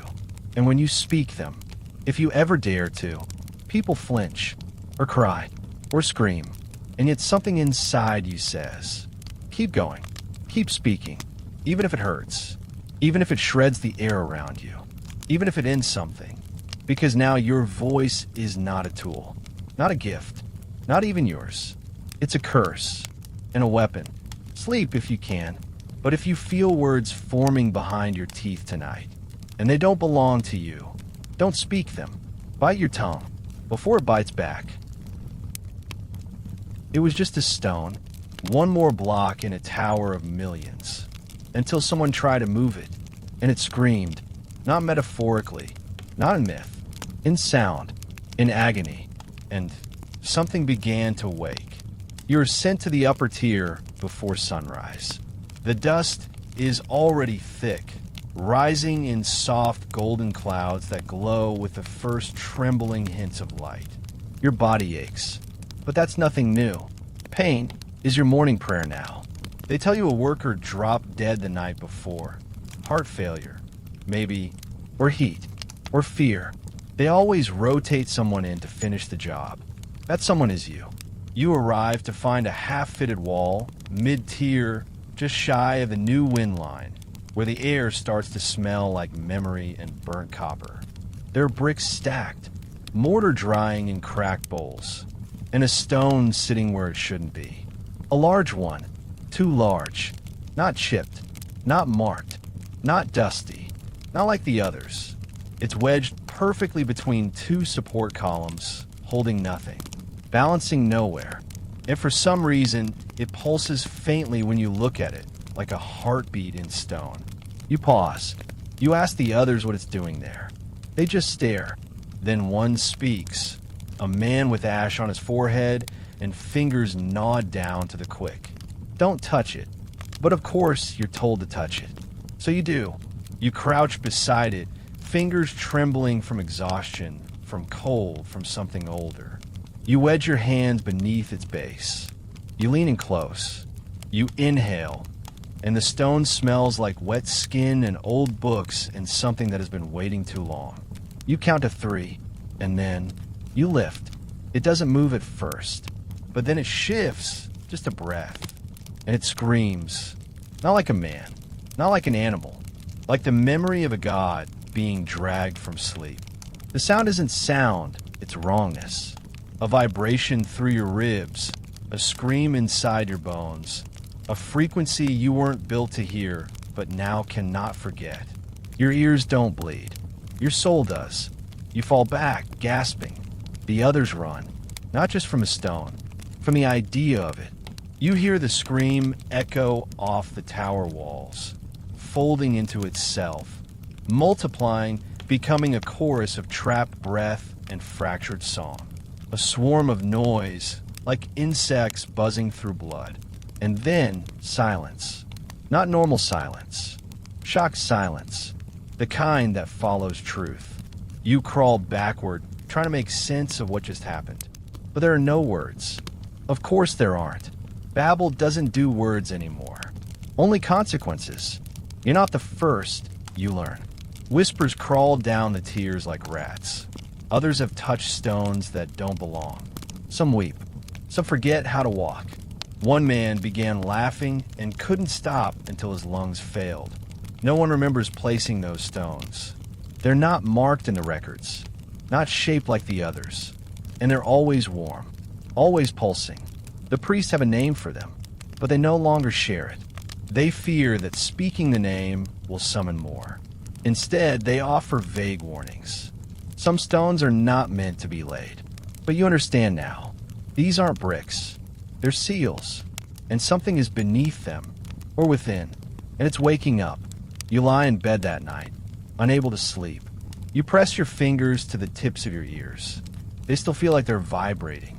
You dream, not in pictures, but in pressure, of chambers beneath the tower, filled with humming stones, of mouths carved in limestone, of a voice buried so deep it's no longer asking to be heard.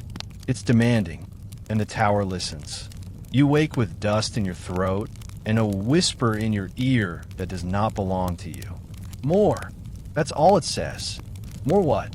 More height. More sacrifice? More screams? You don't know. But the stone is still there.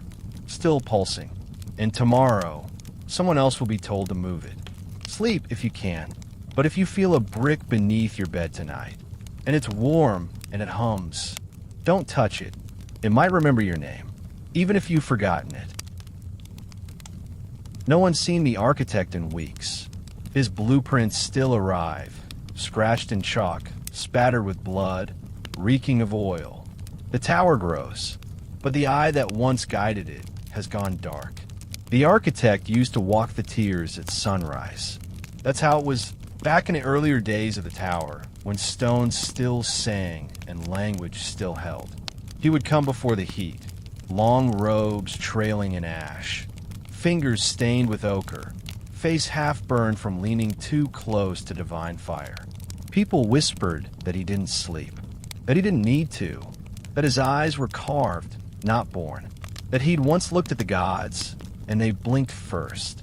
He spoke rarely, but when he did, the stones obeyed. Walls bent, angles softened, staircases twisted themselves into place like they were ashamed to be incomplete.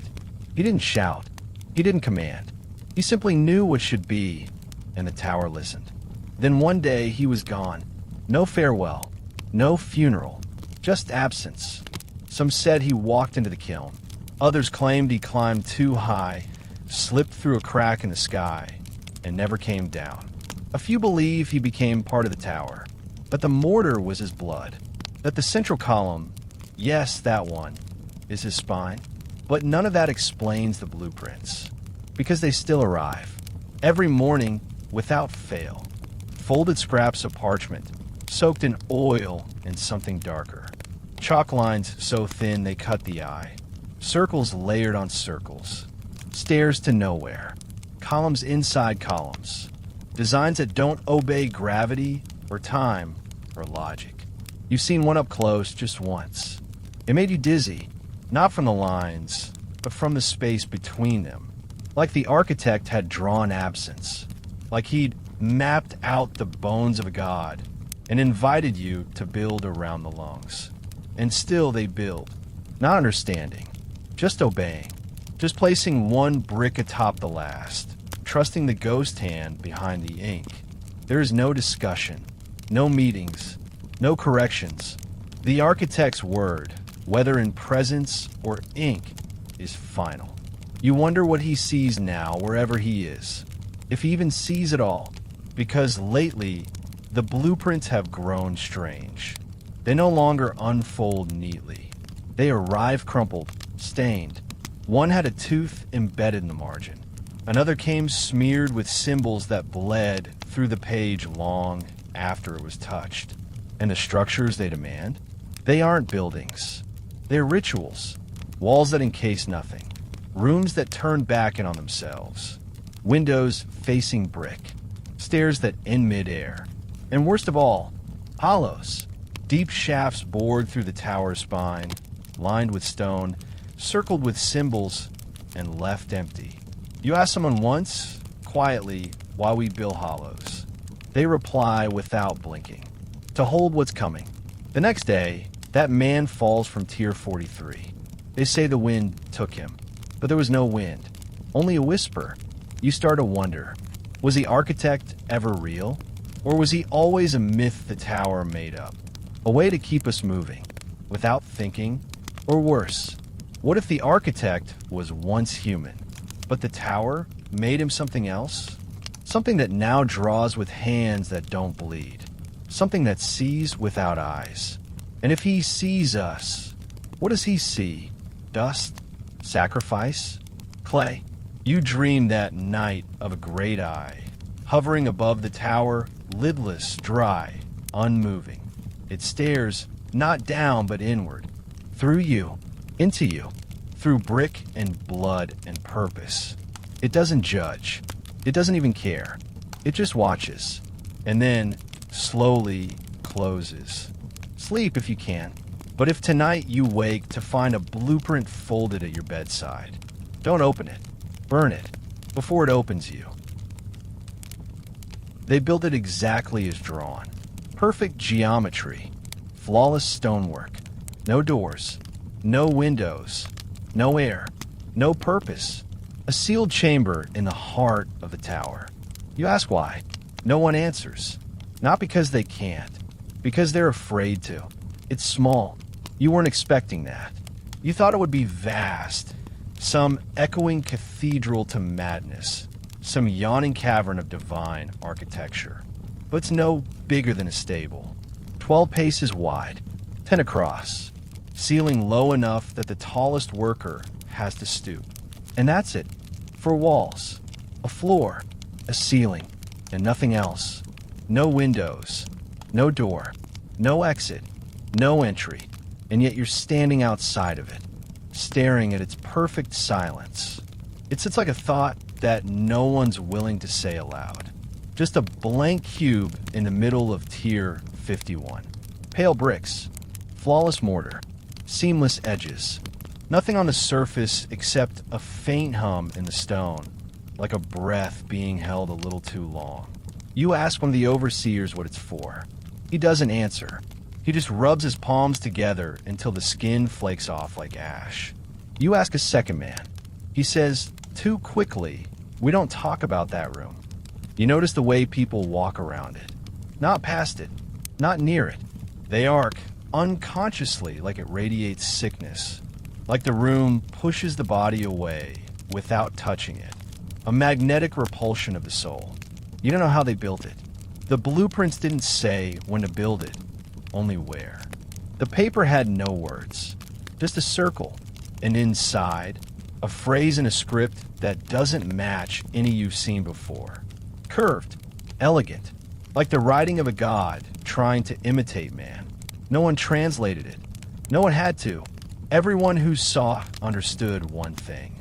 This room was not meant to be opened, because it was never meant to be entered. And yet you can't stop thinking about it. About what's inside. Maybe nothing. Maybe air. Maybe bones. Maybe something older. Something that's been waiting for a skin. The priests say it's a seal. The masons call it a tomb. The engineers? They just shake their heads and go quiet. But you know what it is? It's listening. You feel it. That faint pull, like something on the other side of the wall knows you're there. Not watching. Not hearing. Something deeper. A kind of recognition. Like a mirror that only reflects what you're about to become. And the dreams. You didn't think they were connected at first. But every night since the room was completed, you've dreamt of dark places. Closed spaces.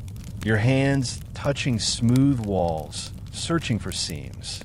Your breath fogging air that has no exit. You wake gasping. You start to hear a voice in those dreams. Low, genderless, patient. It never says the same thing twice. But it always ends the same way. Come in. You mention this to one of the older workers. Just in passing. He goes pale. Then he tells you very quietly. If you dream of it 3 times, you don't wake up the 4th. You laugh. A little. He doesn't. No one has seen the inside. No one knows if the room is hollow or full or infinite. One man claimed to have placed the last brick. Said the walls shifted while he worked. Said the space felt bigger from the inside than the outside. Said he heard breathing behind the stone. He jumped 2 days later. No note, just dust in his shoes. And still, the tower rises around the room. Like a heart inside a body that doesn't know it's diseased. A perfect blank. A secret swallowed whole. You don't speak of it anymore. You don't go near it. But some nights, when the air is thin and the fog creeps down from the higher tiers like a veil, you swear you hear something from within. Not a voice, not a sound, just a pressure, a suggestion, like the room itself is waiting. For you. Sleep if you can. But if tonight your dream ends with your hands pressed to cold stone, and a voice behind it whispers your name, don't answer. It's already inside. The higher you climb, the more the air forgets how to carry silence. The dust doesn't just cling to your skin, it sings. Not in words, not in voices, in fragments, in echoes, in names you've never said but somehow remember. You've reached tier 60 now. Your lungs ache like they've been learning a new alphabet. Every breath is thin, metallic, like rust scraped into your throat. The air up here, it doesn't behave. It's not windy. It's not still. It shivers. And it brings something with it. Dust. Not the ordinary kind. Not the dry, grainy sort that clogs the nose and chokes the eyes. No, this dust is finer. Paler. Weightless. It clings not to skin, but to memory. You feel it nestling in your ears, curling behind your eyes, brushing against your ribs from the inside. And it talks. Not loud. Not even audible. More like suggestion. A pressure in the thoughts. A stirring in the language center of your brain. Though language no longer belongs to anyone. You crouch beside a column. You rest. And the dust drifts across your knuckles like snow that's forgotten how to melt. And you hear it. Not a voice. A presence. A whisper that says your name, except not quite. Not the name you use now. Not the name you were given. But the first name. The one that predates birth. The one you buried under all the others. It's not just you. Everyone feels it eventually. That strange pressure on the mind. That flicker at the edge of understanding.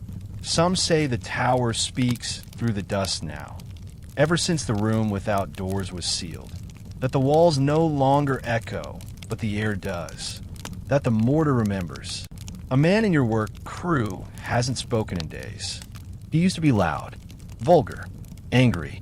Now he just sits, eyes glassy, letting the dust pile up in his lap. You ask him if he's sick. He doesn't respond. Later that evening, you hear him whispering to the wall. Not in your tongue, not in any tone. Just sound, rhythmic, reverent, like a prayer said backwards. When you sleep that night, the dust follows you into dreams. It pours like water across the floor of your mind, collecting in the corners, sifting into old memories like it belongs there. You see your mother, but her eyes are covered in ash. You see a house you've never entered, but you know the layout. You see yourself building, always building. Even in the dreams, your hands never stop. You wake choking. You cough, a dry rasp. You spit into your palm. It's not blood, it's dust, but it moves, just slightly, like it's trying to spell something. You wipe it away. You tell yourself it was the wind, that the higher you climb, the more the mind plays tricks. But there's no wind on tier 60, and the dust, it comes from inside the tower. That's the thing they never say. The dust isn't carried here. It's born here, from the cracks, from the bricks, from the spaces between stones where forgotten hands once worked.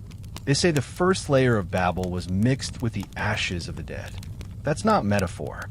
You've seen the pits.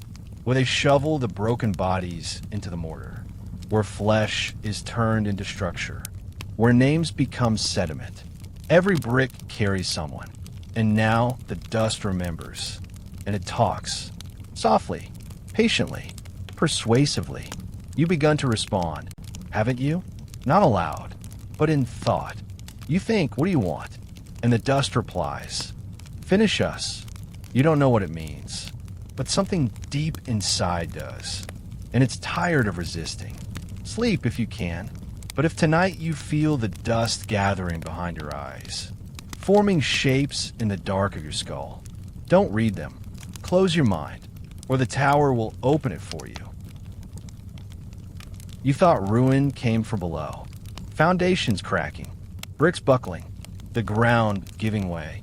But the tower doesn't fall from weakness. It falls from height. It falls because it climbs too far. Because the air up here is too thin for meaning. You're on tier 65 now. Your chest feels like it's caved in. Each breath tastes like old coins and burnt parchment. The sky is closer now, but not in a comforting way. Not like a blanket, more like a ceiling made of judgment. You glance up, and for a moment, you could swear the clouds are watching you. Not drifting, observing, waiting. The workers up here don't talk anymore.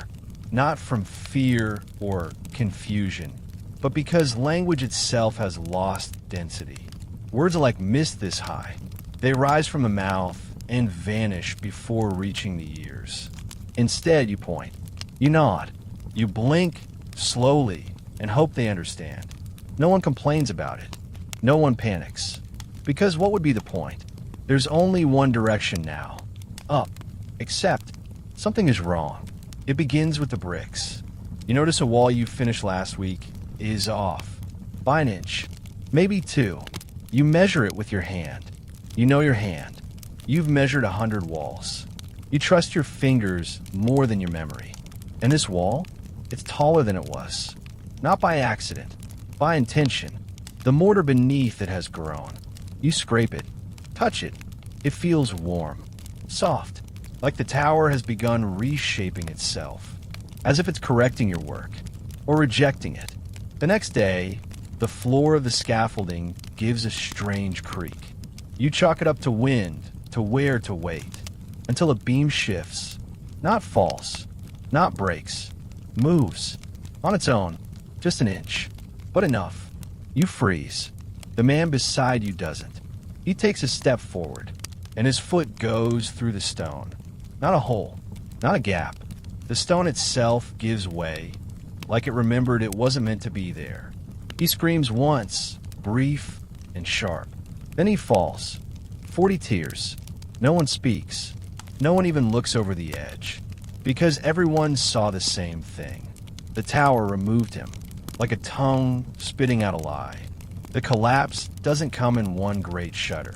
No grand avalanche of bricks. No cracking sky or burning foundation.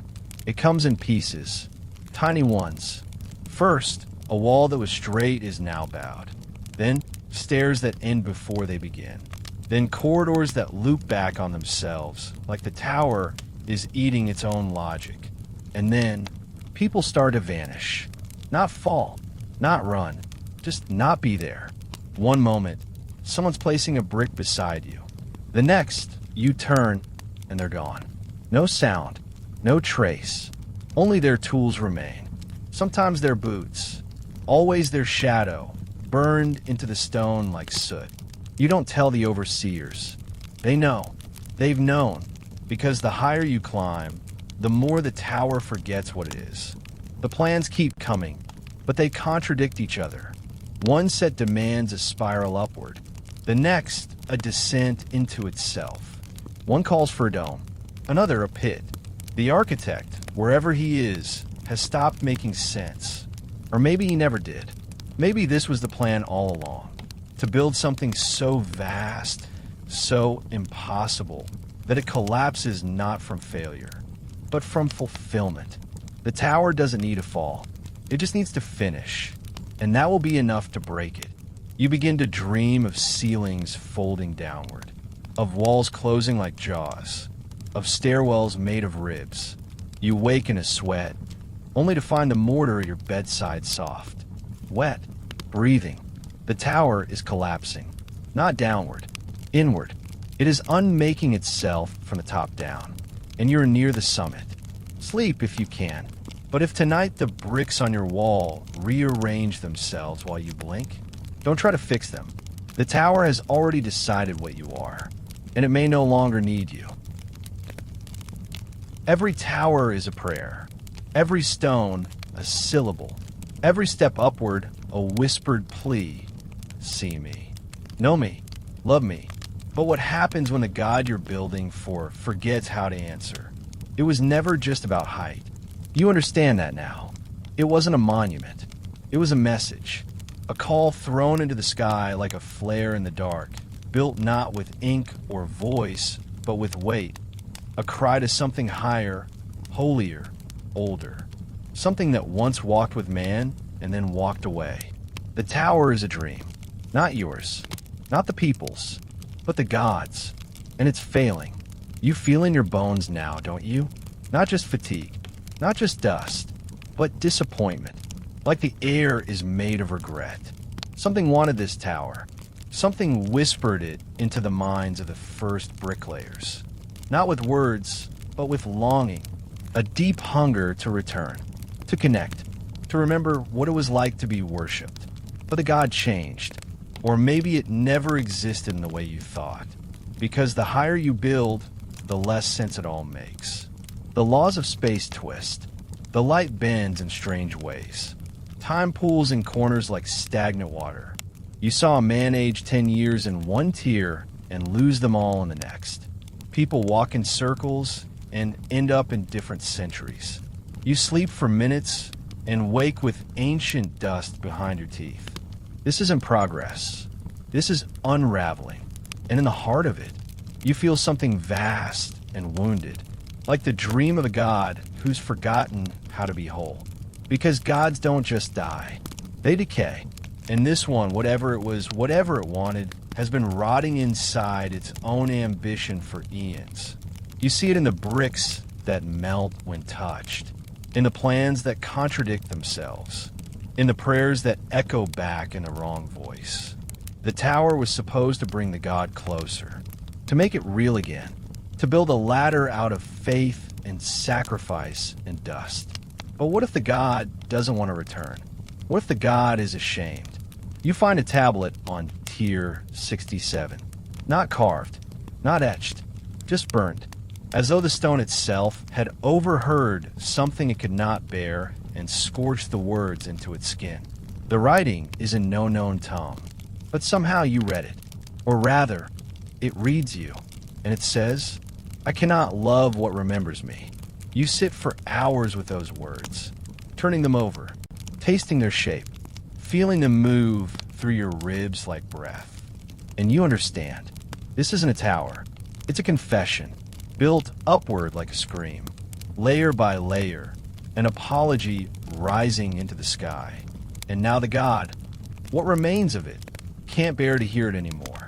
So the dream falters, the stone curls, the voices fall silent, the bricks don't hold, and you're still building. Because what else is there? Even in collapse, even in madness, even in divine abandonment, humans build. You stack the next brick, and the next, even as the tower unravels behind you, even as the god turns its face away, even as your own name starts to taste foreign in your mouth.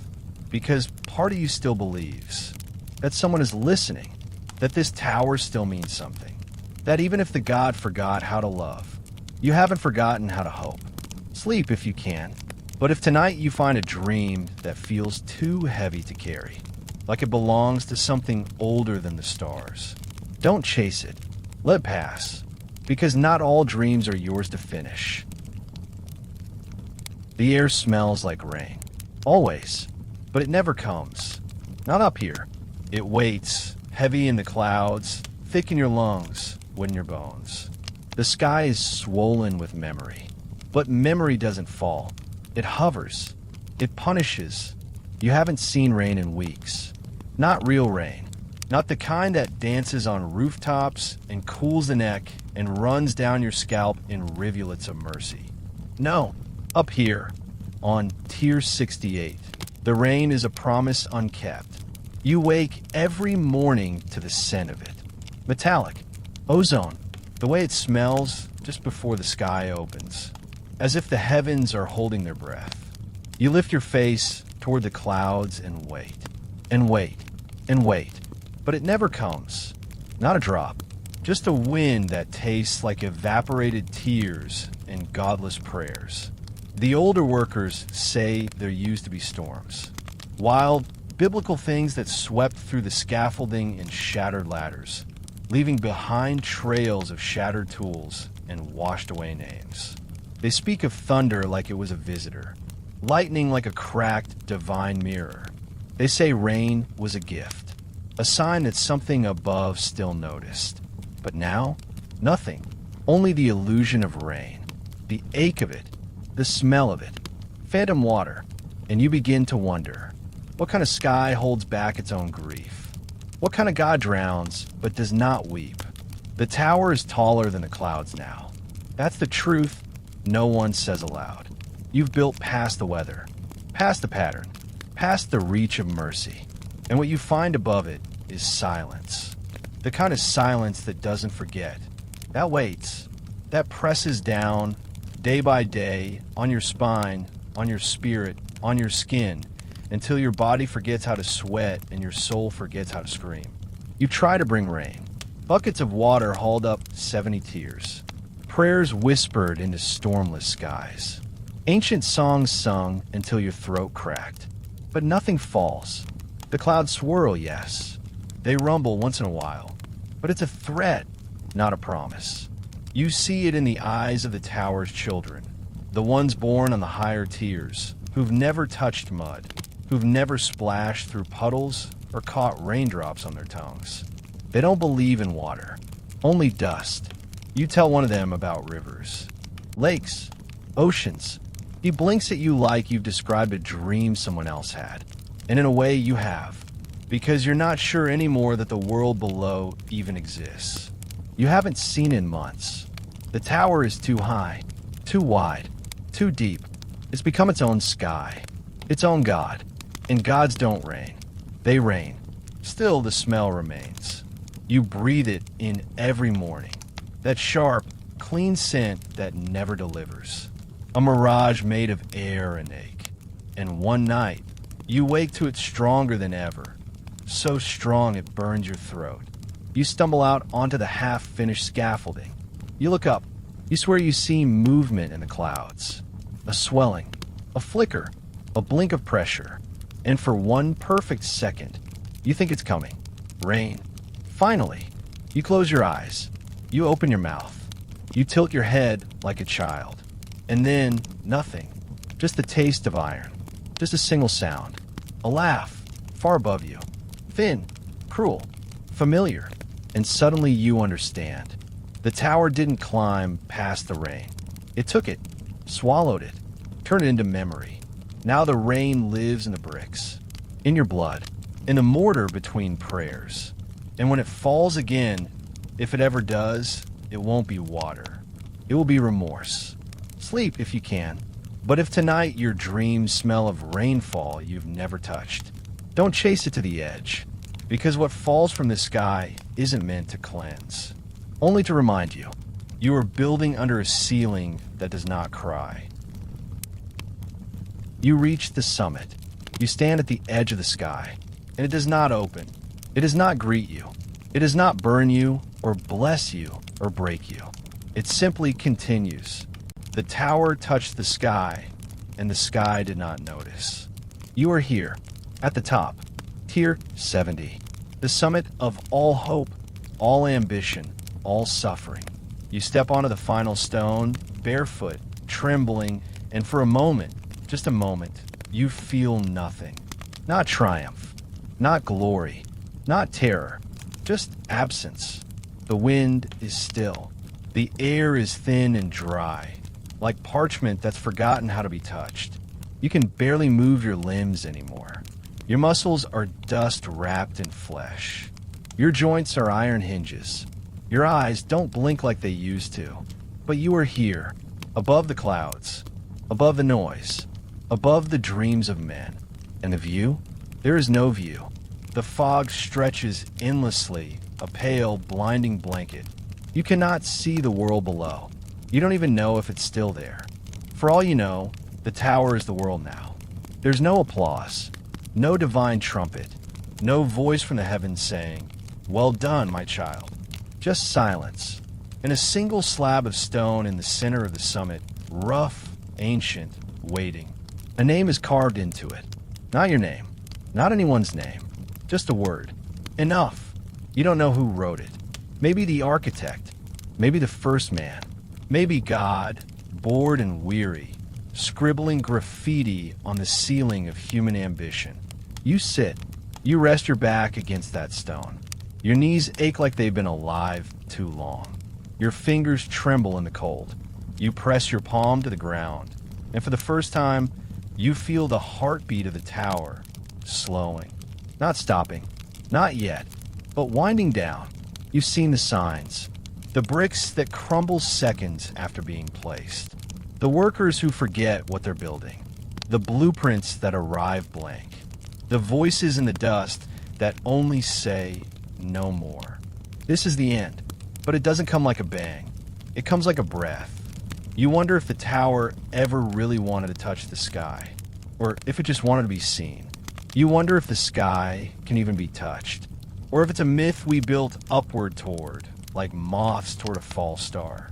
You lie on your back, arms spread, bones humming with fatigue. You stare upward, and the sky stares back, indifferent, immense, immovable. And maybe that's the answer. Maybe the tower wasn't about reaching the divine. Maybe it was about the attempt, the reaching itself, the stretch, the burn, the hunger, the madness. Because what is more human than that? Not arrival, but longing. You close your eyes. You imagine the people below, if they still exist. You imagine them staring upward at the spire, wondering if someone made it. They'll never know. You could shout. You could leap. You could carve your name into the stone in blood if you must. But even then, time will forget. And the tower? It will sink into myth. Like everything. Sleep now. Let the fog carry you. Let the silence fold around you like an old coat. Let the tower crumble if it must. Because it touched the sky. And that was enough.